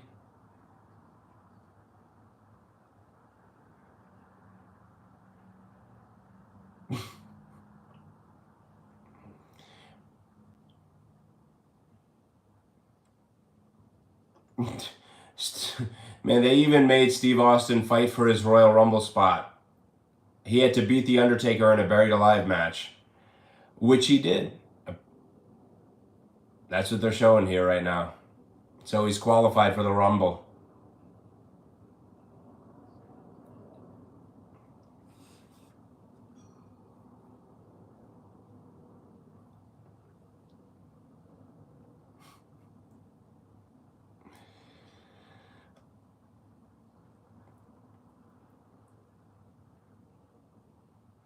So not only does Steve Austin have to enter the Rumble at number 1, he has to deal with everyone coming after him to eliminate him so they get a $100,000 bounty.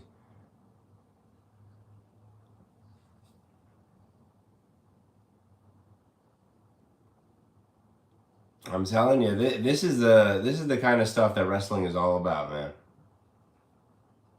High stakes, high drama, great characters, great storytelling. They got it all. They knew how to build a story, build anticipation. And I know WWE's business is doing so well these days, but they still don't know how to do this stuff. Well, maybe they do know how to do this stuff, but they're just not doing it.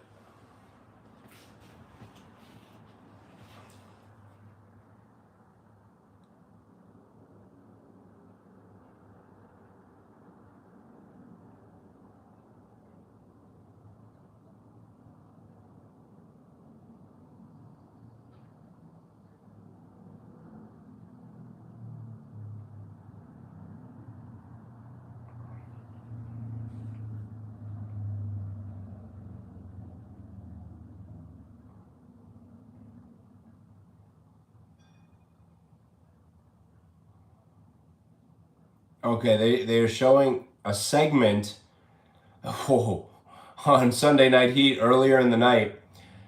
Stone Cold and McMahon were in the ring with Gerald Briscoe and Pat Patterson, Vince McMahon's stooges, and Vince McMahon had the audacity to slap Stone Cold Steve Austin across the face and immediately exit the ring. So then Steve Austin attacked his stooges, Patterson and Briscoe.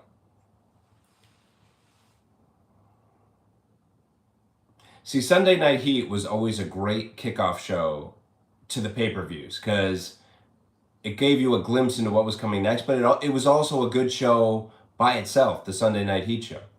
Now, these days, the WWE does these kickoff shows, but they're boring. They're just talking about the matches. It's just random people, like the announcers and color commentators and YouTube people talking about the matches coming up. And they show the promos for the matches, and that's it. You know, there's rarely even a match on the kickoff show, and if it's a match, it's just a whatever match. Typically, once in a while they'll do a good kickoff match. But man, they would be better served to have like a real like Sunday Night Heat kickoff show. Howard Finkel is announcing the 1999 Royal Rumble match is coming up next.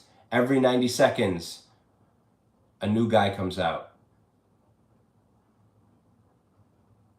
Every man for himself, and woman, because China's in here. Elimination occurs when a superstar is thrown over the top rope and both feet have to touch the floor.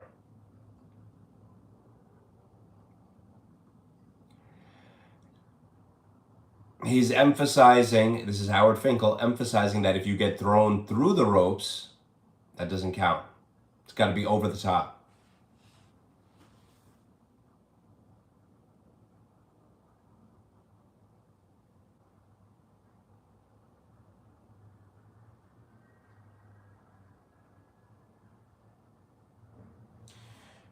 The last guy in the ring, after all the participants have entered, will face the World Wrestling Federation champion at WrestleMania 15.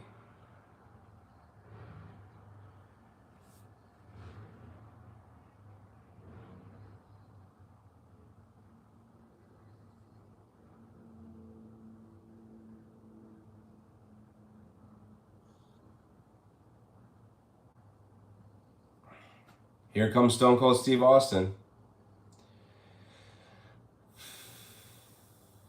Now, remember, 1997, Austin won the Rumble, I think by cheating. 1998, Steve Austin won the Rumble and went on to face Shawn Michaels at WrestleMania 14, beats Shawn Michaels at WrestleMania 14, wins the title. And somewhere along the way, he lost that title. And The Rock is now World Wrestling Federation champion at this moment. And Steve Austin has to win this Rumble to get a shot at WrestleMania.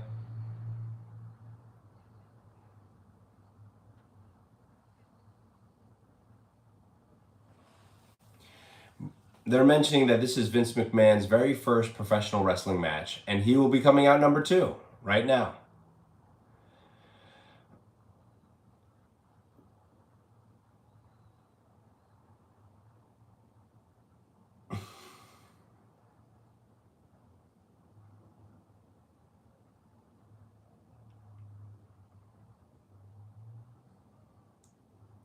Here comes Mr. McMahon. Wow, he's in an outstanding physical condition. He is shirtless, wearing black jeans. My goodness. He's getting booed. He's got baby oil all over his torso. My goodness. Outstanding physical condition. I don't think it's natural, but hey, he's in great physical condition. And Vince McMahon to this day has a very strict workout regimen. It's like his favorite thing to do.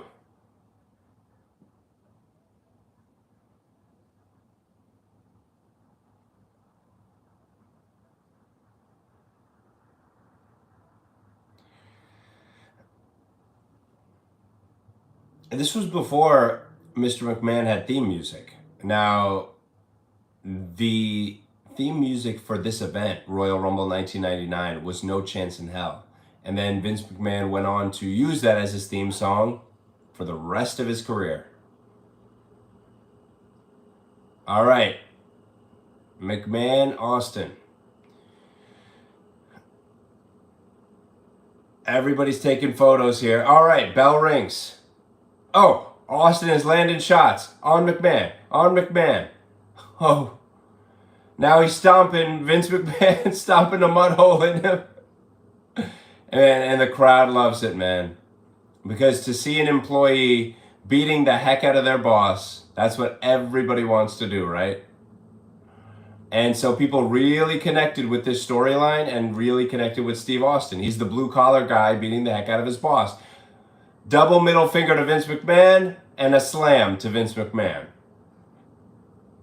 People loving this. They are loving this, man. All right, Austin's got his legs, 2 legs spread open.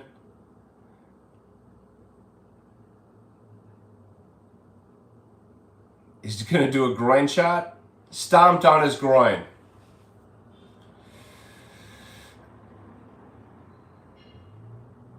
Remember, every 90 seconds somebody else comes out.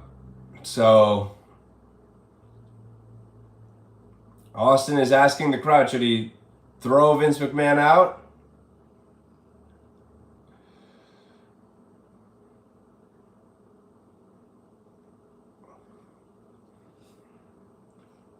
Here he goes. And Austin didn't throw him over. Clothesline to Vince McMahon. All right, here comes entrant number 3.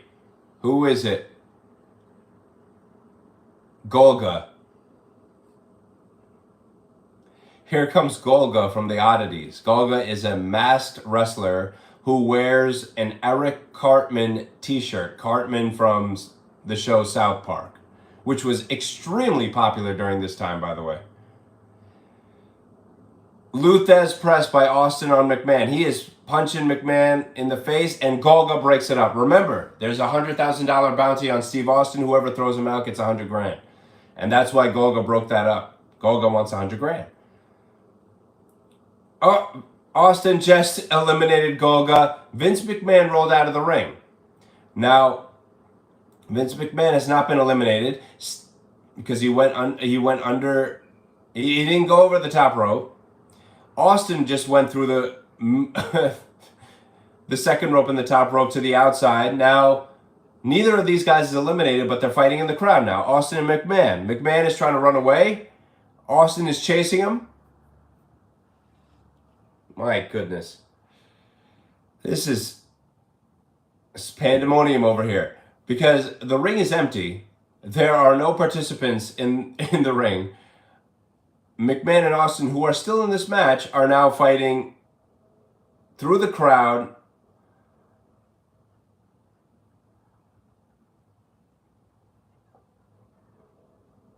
And now here comes entrant number 4. Remember, there's nobody in the ring, so there's nothing for them to do. Now they're showing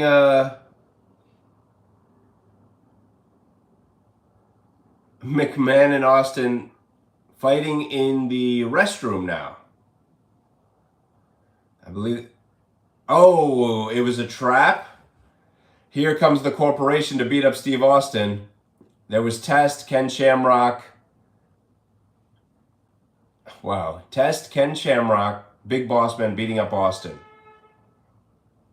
Meanwhile, Droz came to the ring. Droz was affiliated with the Legion of Doom at this time, so he's got face paint on. Unfortunately, Droz is another one of these wrestlers who has passed away at an early age. And Droz actually suffered a catastrophic, paralyzing injury during a match with D'Lo Brown in 1999. This is early 99, later in the year. He just suffered an injury, and he had to be in a wheelchair for the rest of his life, paralyzed. And then he passed away.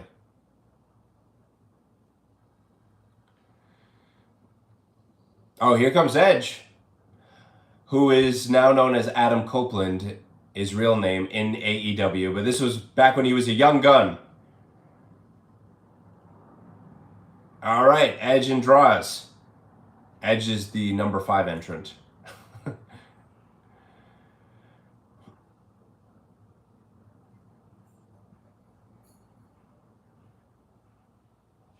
Ooh. Elbow to Edge.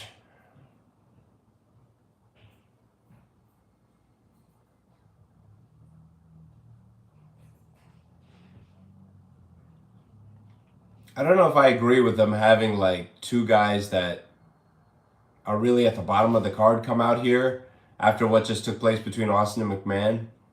They probably should have had some DX and Corporation guys in here to keep things going and keep the crowd like super interested. But this is sort of like a break in the action because nobody expects Edge or Droz to win the Rumble and go on to face the World Wrestling Federation champion at WrestleMania 15. Come on, guys. They got to plan this out better. Drop kick by Edge on Droz. Here comes number 6 in the Rumble match. Who is it?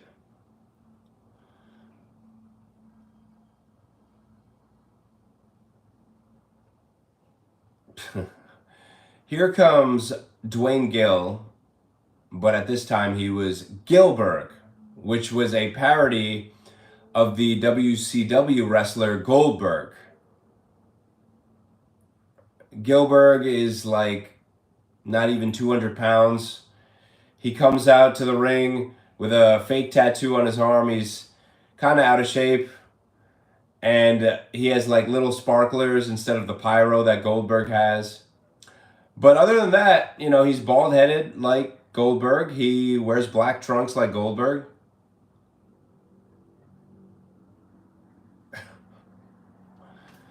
And Gilbert is immediately eliminated by Edge. Draws just clotheslined Edge.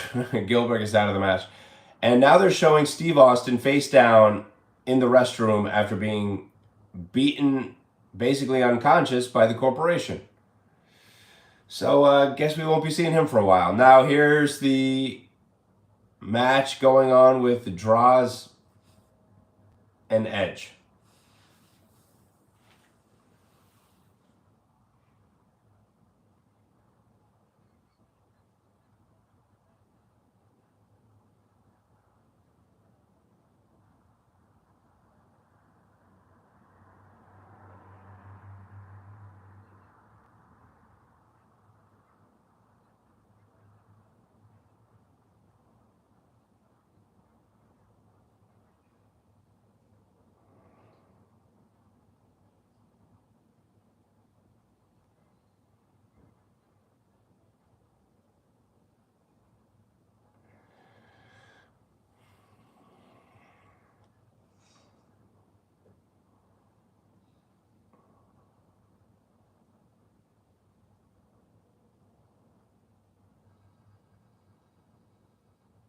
Here comes Steve Blackman. He's the next entrant.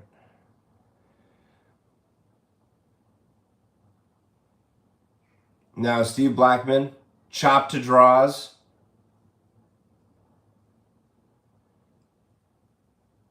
Using his martial arts skills on Draws. Now again, they're showing Austin face down in the bathroom. Looks like they have a gurney. Tony Gurria and Dave Hebner and referees are checking on Steve Austin face down in the restroom. Meanwhile, Edge, Blackman, and Draws are in the ring, competing for a shot to face the WWF champion at WrestleMania 15. Edge goes for a clothesline. Blackman kicks him, drop kick to Edge. And Draws clobbers him from behind. Blackman goes to eliminate Blackman. Not working. Edge just poked Draws in the eyes.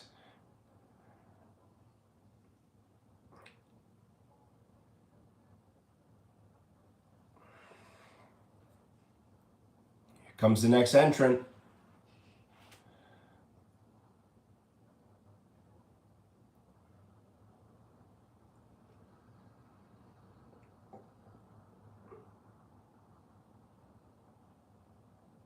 The Beast, Dan Severn.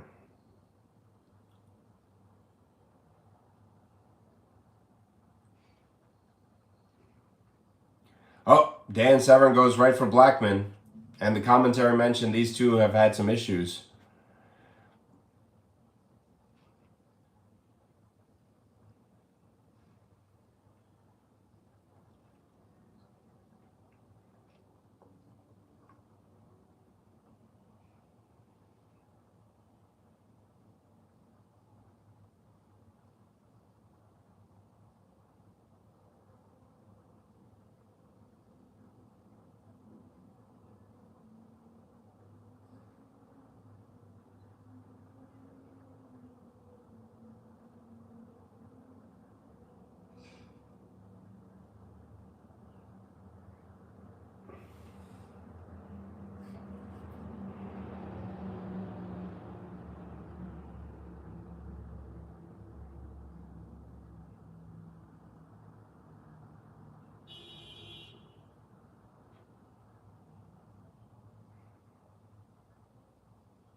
Well, you know, they showed Austin getting stretchered out of the arena.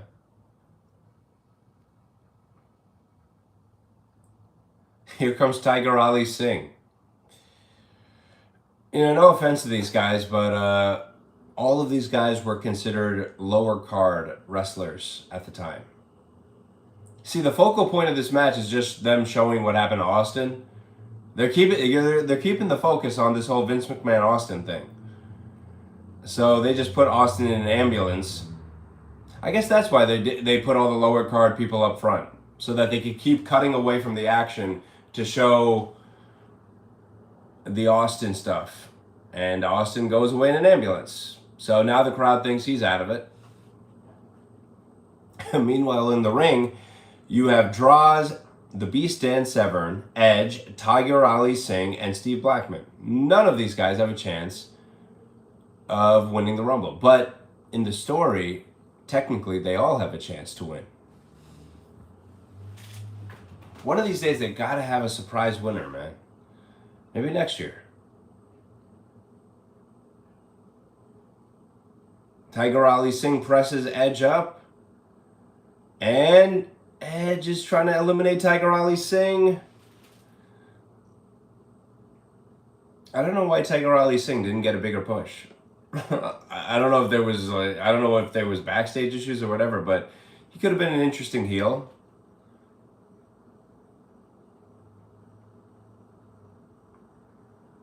In like the mid-card division at least.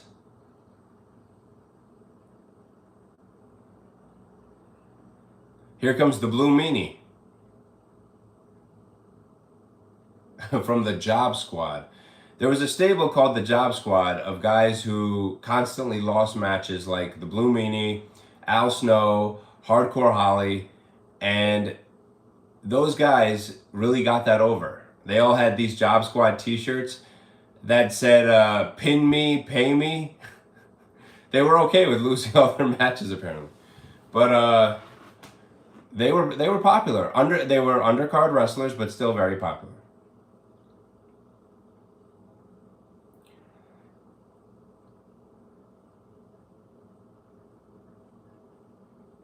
I'm telling you, they were undercard wrestlers, but I'm going to tell you that a lot of people remember the Blue Meanie, and a lot of people will not ever remember many of the people who are currently in WWE today, or AEW.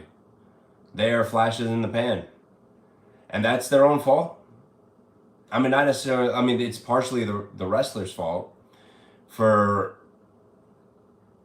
their characters and their work in the ring not being legendary, but it's also the fault of the companies themselves for not putting together a good program like the WWF used to do back in the day. Here comes the next entrant in the Royal Rumble match.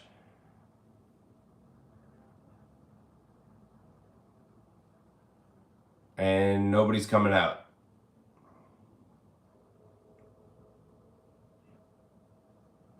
Okay, nobody came out.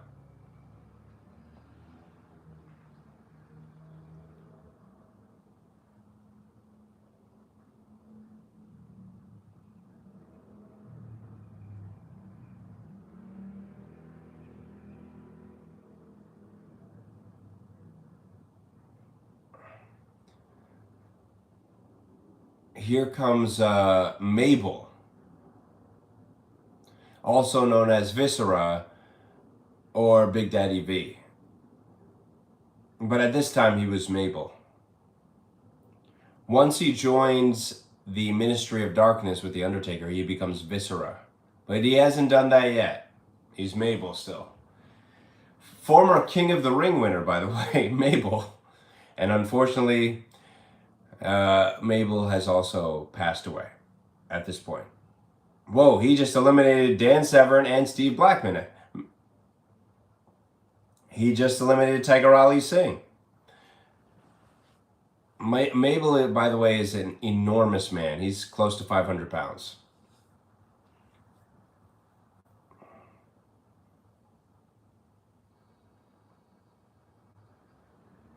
Somebody's coming.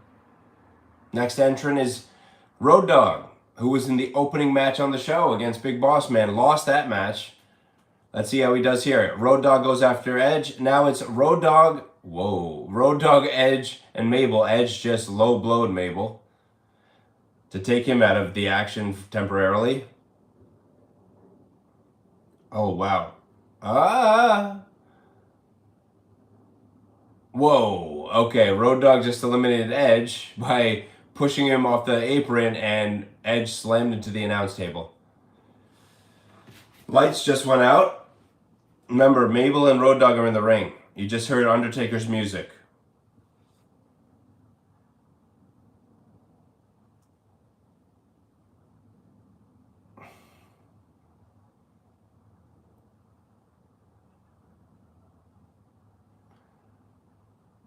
Okay, the Acolytes, Bradshaw and Farouk, and Midian are beating the heck out of Viscera. I'm sorry. Beating the heck out of Mabel. And now Mabel is out of the ring. They're all walking up the entrance ramp here. Here comes Undertaker and Paul Bearer. This is where Viscera becomes part of the Ministry of Darkness.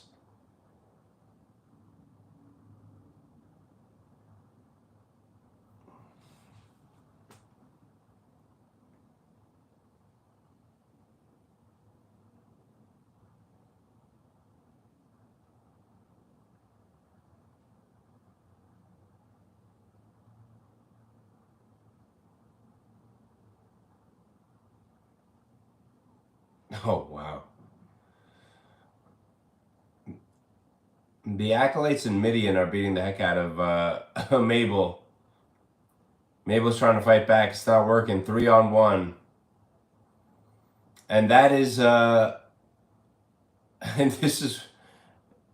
I think the next time you see Mabel, he becomes Viscera.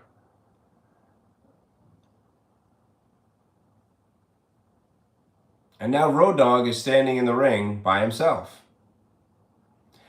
telling whoever's coming out next, let's go. See, that's what makes this great. You know, there's so many things going on here. Oh, here we go. Gangrel, who faced X-Pac earlier and lost.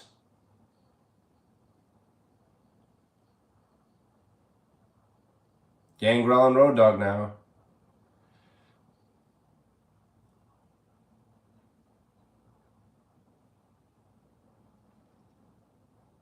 Yeah, I mean, this is an unpredictable show. You know? It's like, this match is like, you got the Austin McMahon thing going on. You got the $100,000 bounty on Austin's head going on, but Austin just got stretchered away in an ambulance.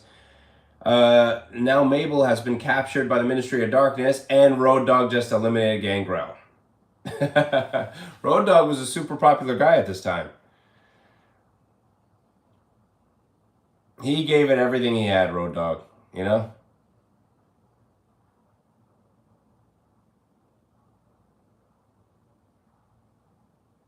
Road Dogg is the son of Bullet Bob Armstrong, by the way. And he's he is a military veteran. And he was still very young at this time. I think maybe still in his 20s. If not, then early 30s. Oh, here comes Kurgan from the Oddities. Kurgan, who went on to act in a bunch of movies.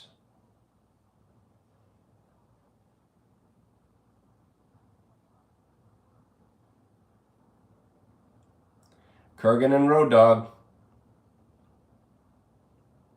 I think Road Dogg is currently a head writer or something in the WWE. So both of these guys still going strong today.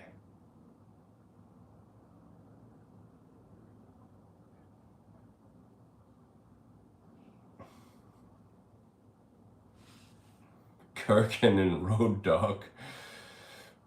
Yeah, it's some real interesting characters at this time, I'm telling you, because these days, I mean, how many characters are actually interesting in the WWE right now?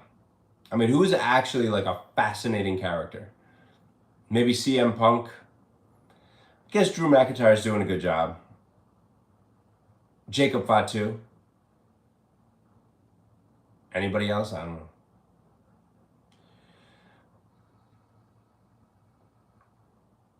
Oh, here comes Al Snow, another member of the Job Squad. Al Snow, another very underrated wrestler. Very popular at this time, especially for hardcore matches. And a great feud with the Big Boss Man during 1999.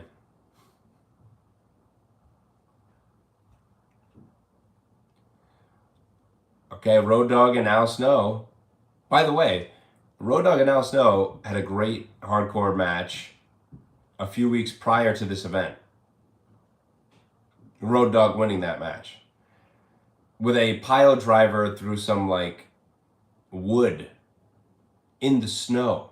That's how he won that match. Now they're working together trying to eliminate Kurgan.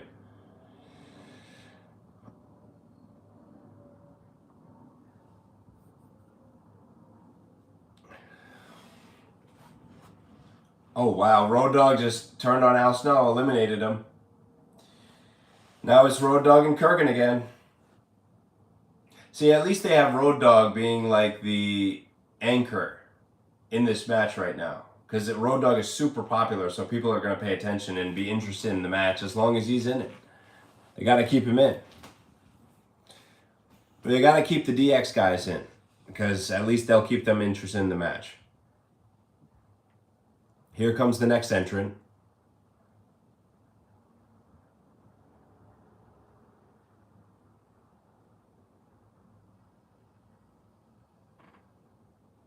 Oh, here comes Goldust, who, by the way, is still wrestling to this day as Dustin Rhodes in AEW.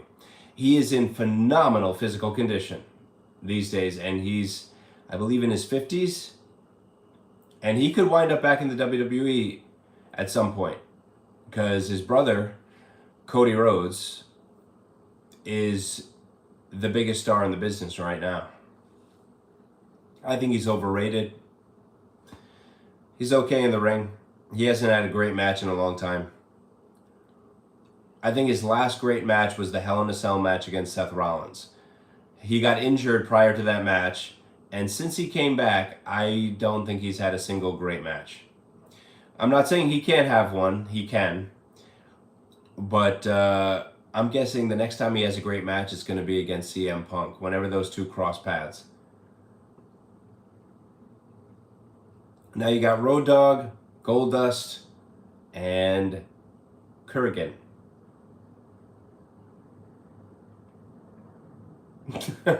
Road Dogg is mimicking Goldust's taunts. His questionable taunts. Oh, and Goldust just low-blowed Road Dogg for doing that. Kurgan held him for Goldust to do that. Here comes the next entrant. We're going real fast here. Here comes the Godfather.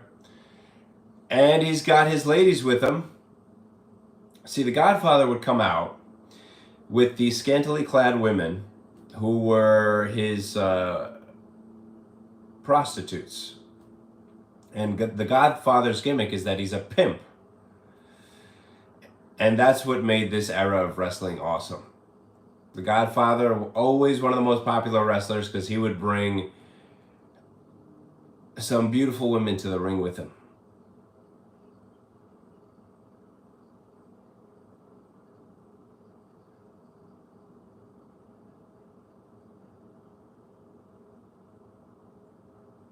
And the Godfather sends his ladies to the back. He's got to go in the ring and take care of some business. He's got a title shot on the line here. Come on. The Godfather was formerly known as Kama Mustafa and Papa Shango. And some other names like the Soul Taker.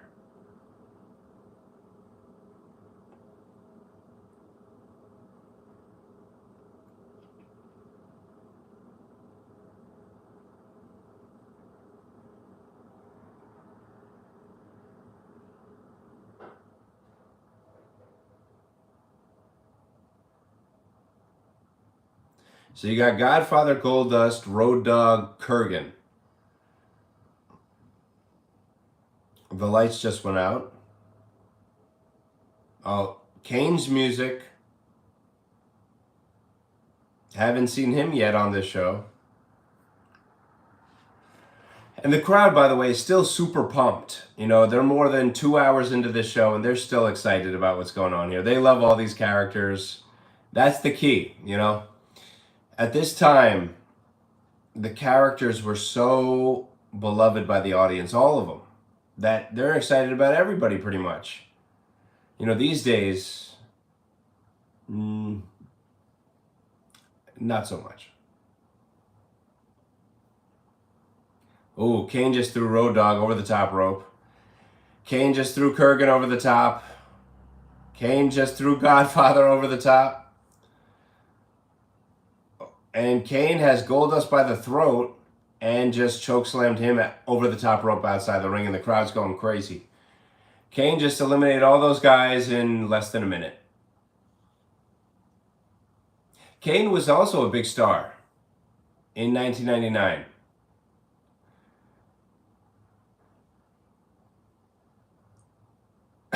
These guys in white outfits are coming out to put a straitjacket on Kane.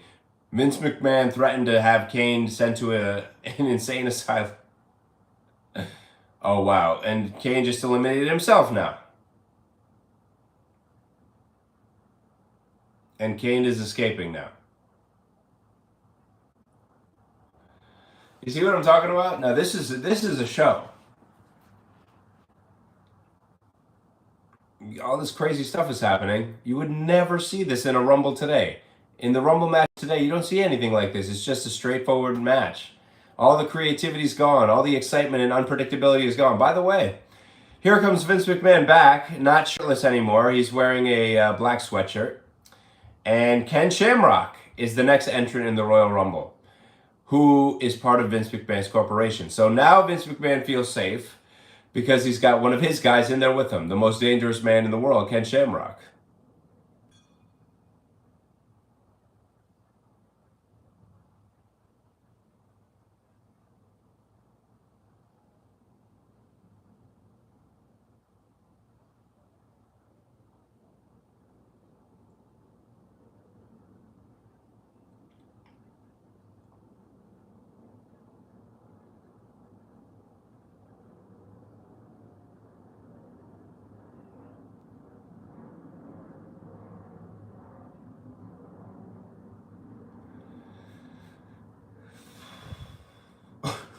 Now Vince McMahon is at the commentary table.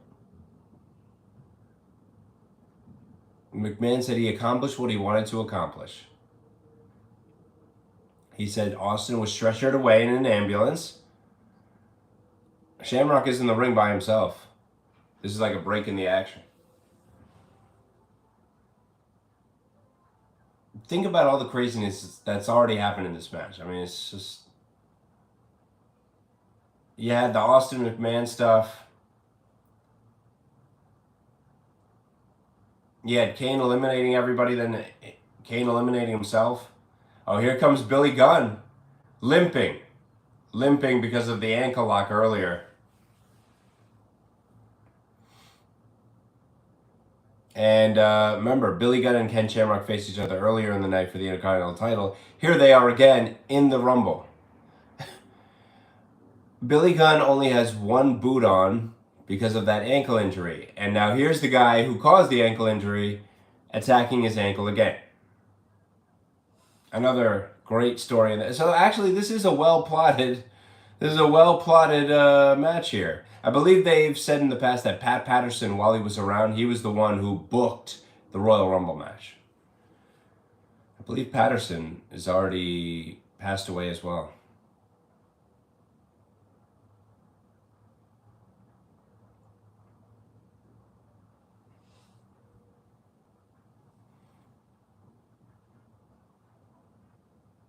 And Billy Gunn threw Ken Shamrock over the top, but Ken caught the top rope and wasn't eliminated. Rolls back in the ring. Goes after Billy Gunn's ankle again. And everything in this match makes sense, you see. Now, earlier I said, hey, why do they have all these lower card wrestlers in the ring at the same time? It's because they wanted to keep the focus on cutting away to Austin. So that did make sense in retrospect. And now they got two guys who are actually in a feud with each other. Here comes Test, who is another guy who passed away very early, thanks to an accidental overdose. I believe it was accidental.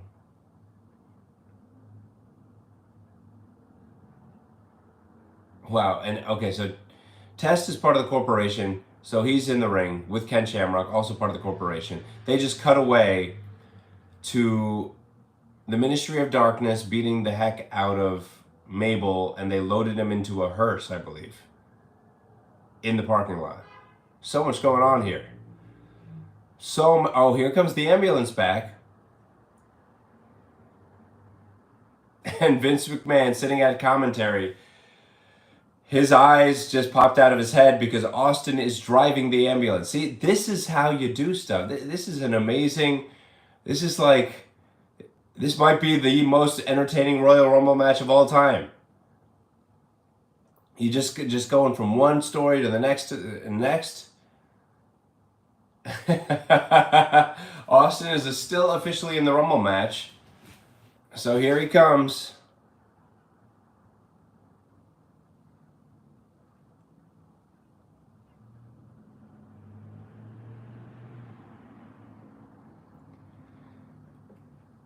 Here comes Austin back out.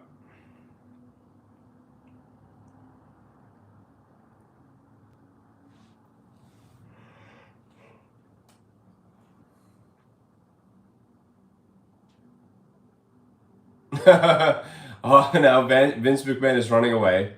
Austin is chasing him. Austin and McMahon are in the ring now. McMahon rolls out of the ring, and Ken Shamrock is now beating up Steve Austin.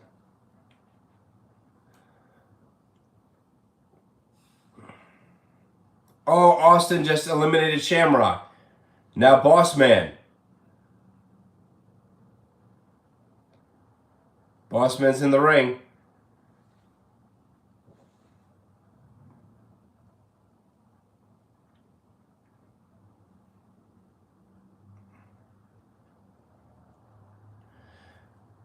Boss Man is beating the heck out of Austin.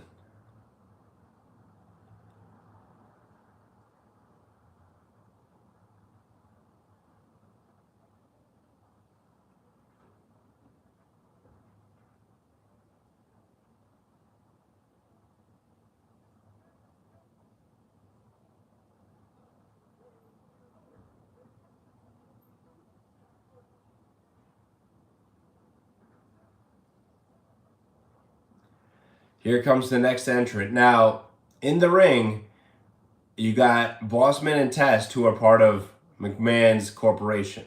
And McMahon is also in the match, but he's sitting ringside. Now here comes Triple H from D-Generation X. Triple H was a good guy at this time. Triple H goes right after Test. DX and the corporation, not exactly friends. Triple H, high knee. So now you got two members of DX, you got two members of the corporation, and you got Steve Austin. Now McMahon's in the match, but he's not even participating.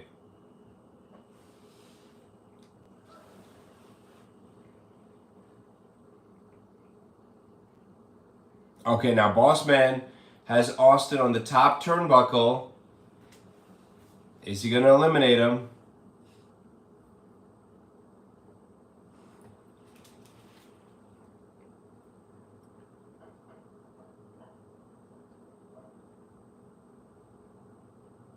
But remember, these DX guys, although they're good guys, they're going after Austin too because they want that $100,000 bounty. But also, technically, this is every man for himself. Only one guy gets to win here. Austin just clotheslined Billy Gunn.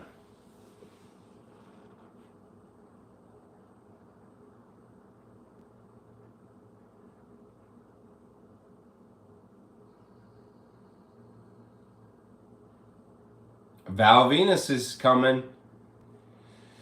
That didn't sound right. Okay, Triple H just clothesline Val Venus. It's amazing, out of all these people in the ring right here, Billy Gunn is the one who outlasted them all.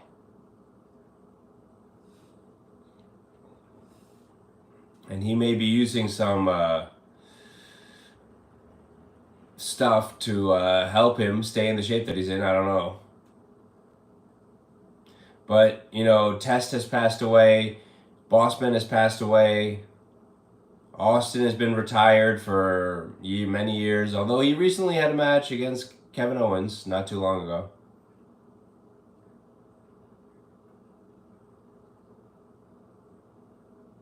Triple H is retired, in charge of the company now. Austin just eliminated Billy Gunn.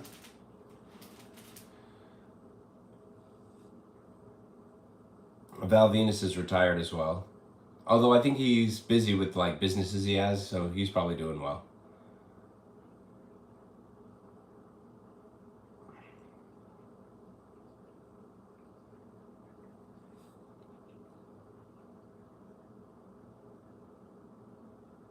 Austin, Test, Bossman trying to eliminate Triple H. And then Austin attacked Val Venus because Val Venus came running at them to probably attack Austin. Everyone wants to get rid of Austin. Here comes X-Pac.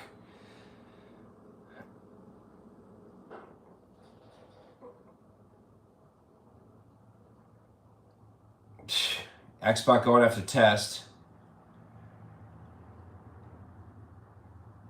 You had X-Pac and Triple H from DX. Test and Bossman and McMahon from the corporation. You got Val and Austin. Whoa, Val with double axe handle to Austin.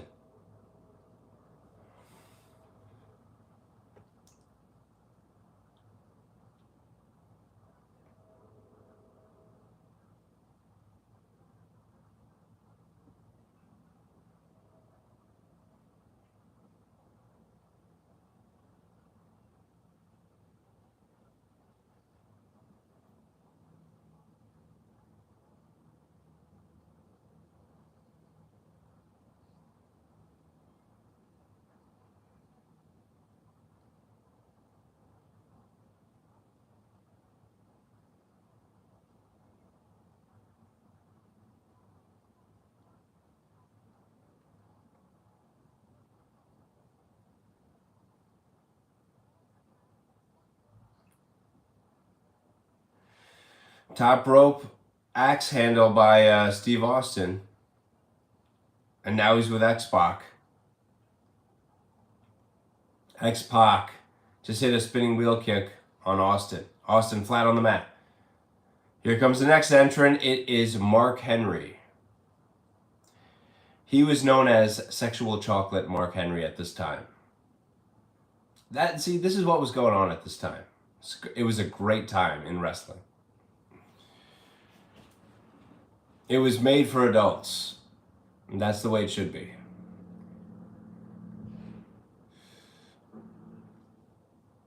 Mark Henry, world's strongest man. He competed at the 1996 Atlanta, Georgia Olympics.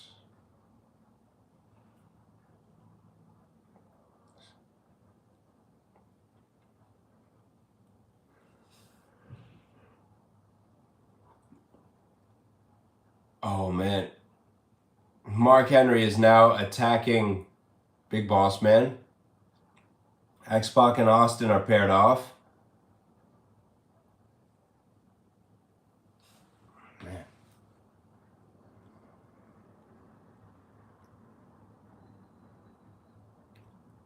X-Pac is choking Austin. And Boss Man kicked X-Pac.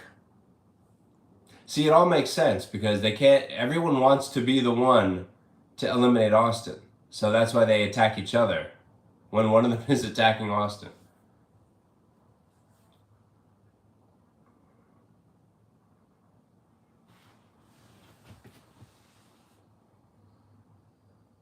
Oh, here comes Jeff Jarrett coming out with Deborah McMichael. Jeff Jarrett has great theme music.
Oh, Austin double axe handle to X-Pac.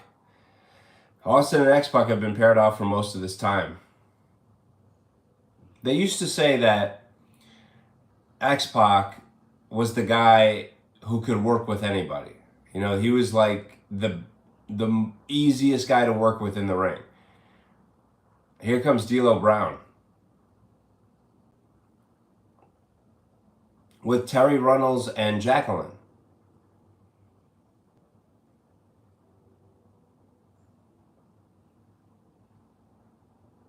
By the way, Mr. McMahon is still ringside doing commentary.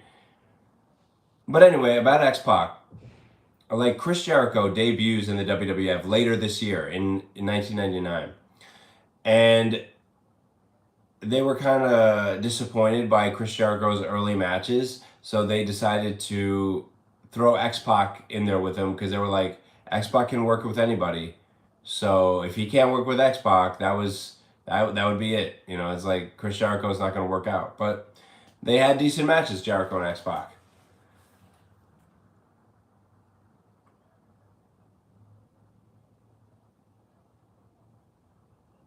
And so that's probably why they had Austin working with X-Pac, because it's easy for him to work with him.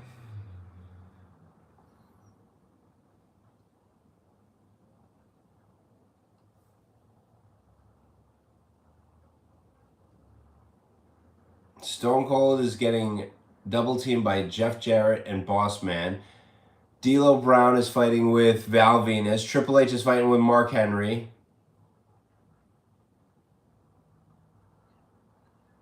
X-Pac has been eliminated, I believe, by Austin.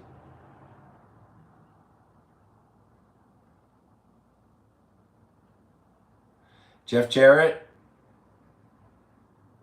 attacked Austin. I think Jeff Jarrett and Steve Austin actually had legitimate animosity towards each other in the past at this time. I think it dated back to when Austin was working for Jeff Jarrett's father, Jerry Jarrett. And Jeff Jarrett kind of made fun of Steve Austin's paltry paycheck. And Austin never forgot that. Now the tables have turned because Austin became the biggest star in the business. And Jeff Jarrett was doing well himself, but not at that level. Wasn't at the main event level yet. He was like permanently in the mid-card. But he did a good job in his role. Now here comes Owen Hart. Unfortunately, another person who passed away only a few months after this event. And a freak accident during the WWF Over the Edge pay-per-view. Owen Hart and D'Lo Brown were trying to eliminate Austin, then Triple H stopped them.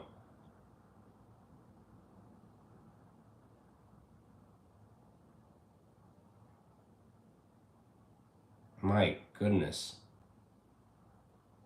Oh, whoa. Austin went outside the ring, drank some coffee out of like a pitcher of coffee, like a coffee urn maybe, and then threw the coffee. Oh no, it was cold ice water. Okay, I thought it was coffee. It looked like cold ice water. He drank some, and then he threw the rest in Vince McMahon's face. And McMahon didn't respond at all because what's he gonna do? I'm telling you, this show is all fun, so that's why it's went by so quickly. Okay, now Venus is working on Austin, and now D'Lo Brown's trying to eliminate Austin by himself. Number 30 is coming out already. Wow, this is a fast-paced show, and a fast-paced match. Here comes China. And the crowd is going crazy. Remember that we are nearing the end of the show here, and the crowd is still going bananas for everything. That's the true test of a good show. Is the crowd still going as crazy at the end as they were at the beginning? And certainly they are here. Cameras are going off to see the very first woman in the Royal Rumble match.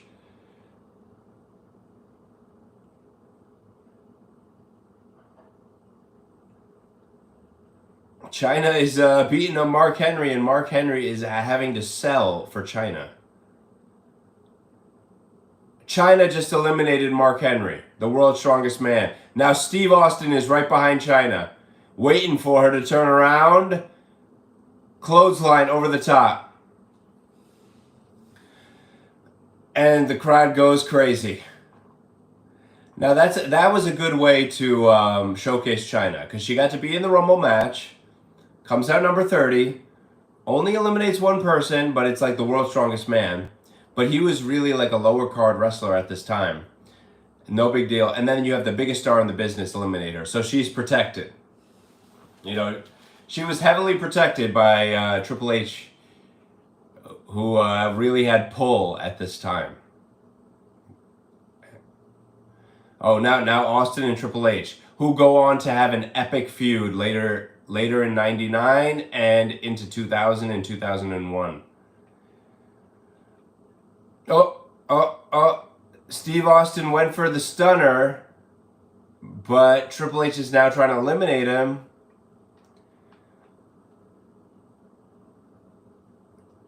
Now Val Venus is trying to eliminate Austin. So now everyone has entered the ring now.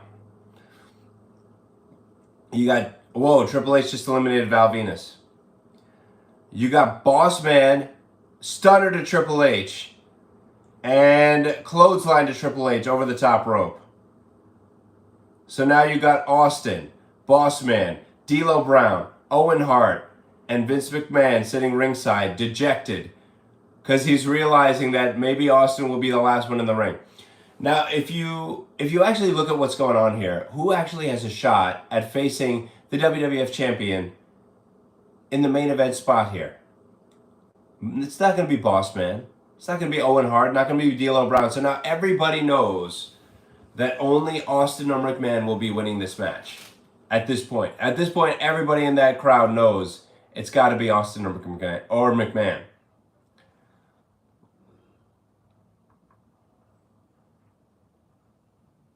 And this was the beginning of a very great year for D'Lo Brown. He went on to become Intercontinental Champion and European Champion. Maybe that's why he's part of the Final Four here, because they had big plans for him. I should say Final Five, because McMahon is technically still in the match, but he's not doing anything. He's sitting ringside. Austin just dropped an elbow on D'Lo. Austin is choking D'Lo now. The crowd is a little bit out of it now because I think they know this is going to be either Austin or McMahon winning. So the mystery has been taken out of the match. They should have kept Chyna in there as the final four, but I guess they didn't want to get her too involved with the men because I think some men have a problem selling for a woman.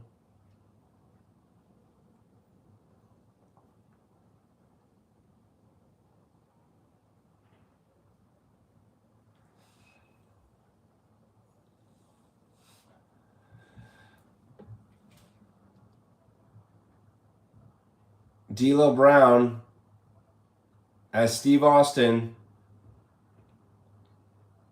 on the top rope, but nothing's going on. Crowd's chanting for Austin.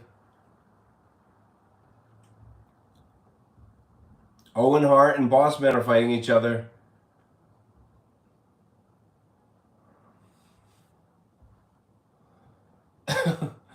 Owen Hart was trying to eliminate Boss Man, and then D'Lo Brown stopped him. See, now that doesn't make sense, and this happens in the Royal Rumble a lot. Like, if a guy's trying to eliminate another guy, wouldn't you help him? I mean, that's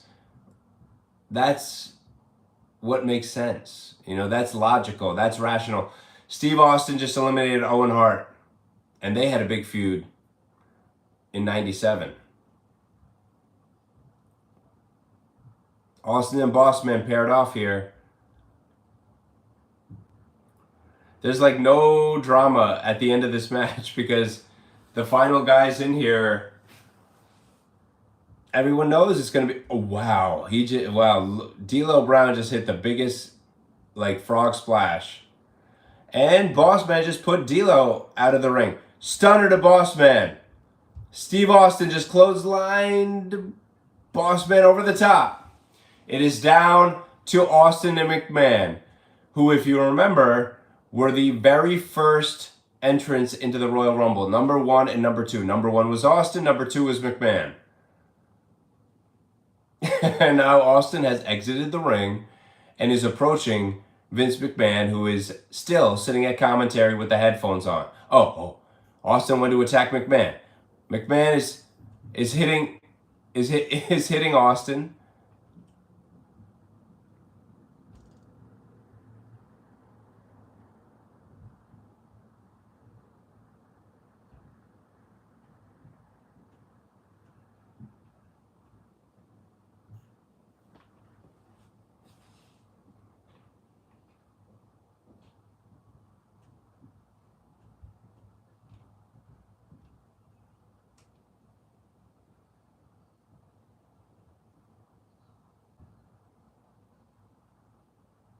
Austin is now fighting McMahon in the crowd. He threw him over the barricade.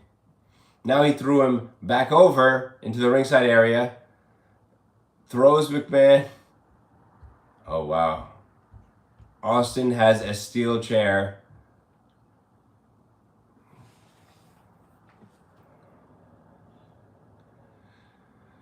Austin, whoa, steel chair to the head of Vince McMahon.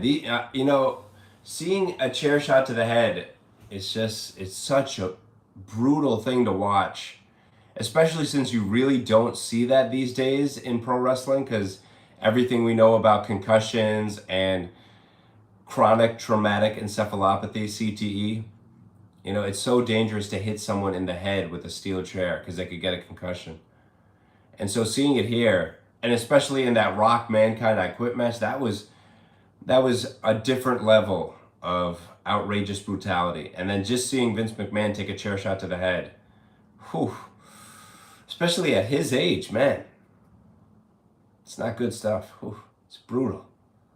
Vince McMahon is in the ring with Austin. Austin just staring at him. Vince McMahon is on his knees. These are the only two guys left in the Rumble. Oh, low blow by Vince McMahon.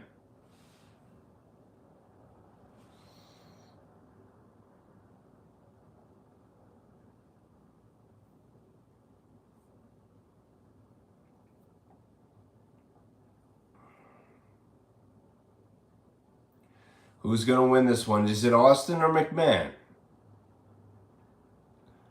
Oh! Stunner to Vince McMahon. Austin is on the verge of winning the Royal Rumble. Going through 30 men. 29 men. Uh-oh. He's stalling now. He's on the second rope and drops an elbow onto McMahon. Oof.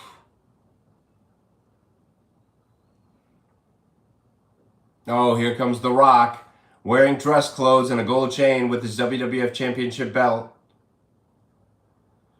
Remember, The Rock and Vince McMahon are on the same side. The Rock is part of the corporation. The Rock is taunting Steve Austin. The Rock and Austin are jawing at each other. McMahon is stirring behind Steve Austin. The Rock is distracting Austin. The Rock is up on the apron. Austin is clobbering him, and McMahon just eliminated Stone Cold Steve Austin. Vince McMahon is the winner of the 1999 Royal Rumble match, which means he will get a WWF Championship match at WrestleMania 15, according to the rules. The Rock is laughing about this predicament because he's the WWF Champion. And so will Vince McMahon get a world title match at WrestleMania? Well, I guess we'll find out later, but not at this event. Now Austin is chasing The Rock up the ramp. which is setting up the match that actually happens at WrestleMania, which is The Rock versus Steve Austin for the title. Referees are now tending to Mr. McMahon in the ring, who barely did anything but won the match.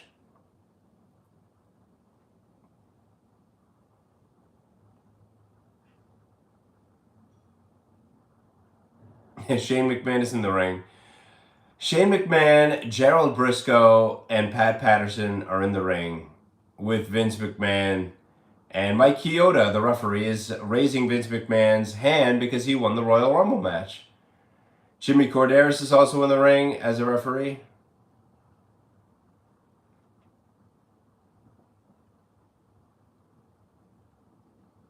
Unbelievable.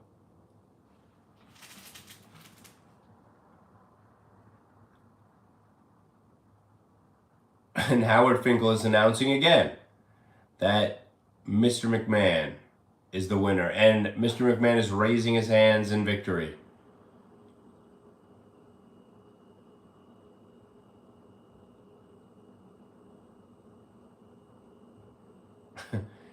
Shane McMahon is telling Vince he's going to WrestleMania.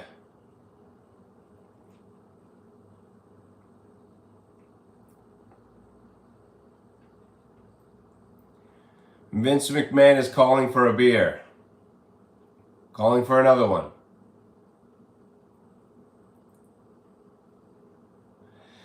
Calling for a beer just like Austin does. He's breaking them open. They're all drinking beer in celebration.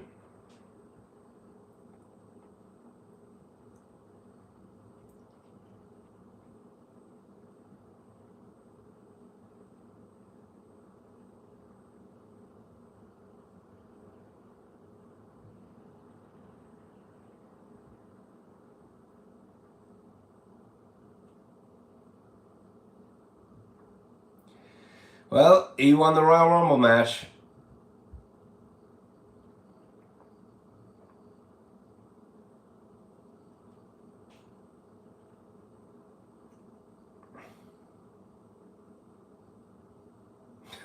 Mr. McMahon standing on the turnbuckle, arms in the air, with beer, celebrating his victory.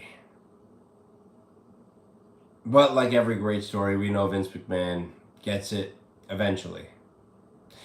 In the storyline and in real life, because Vince McMahon is in a really bad situation these days.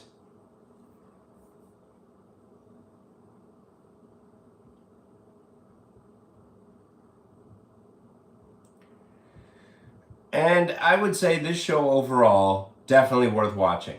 They had some decent matches at the beginning of the show. They had an all-time classic match between The Rock and Mankind in an I Quit match for the WWF Championship. Again, every wrestling fan needs to watch that match. And anybody who wants to be a pro wrestler needs to watch that match to see how they got such a great response from the crowd during that match. I mean, the people in the crowd knew they were watching something special when they saw that I Quit match. And then you had the Royal Rumble match, which had a whole bunch of stuff going on, and there were some lulls here and there, but still, such a good show. It was entertaining. It was fun. Definitely worth watching. And if you're going to watch if you're not going to watch the whole thing, at the very least, you got to see The Rock versus Mankind for the WWF Championship. And that was Royal Rumble 1999. Thank you for watching.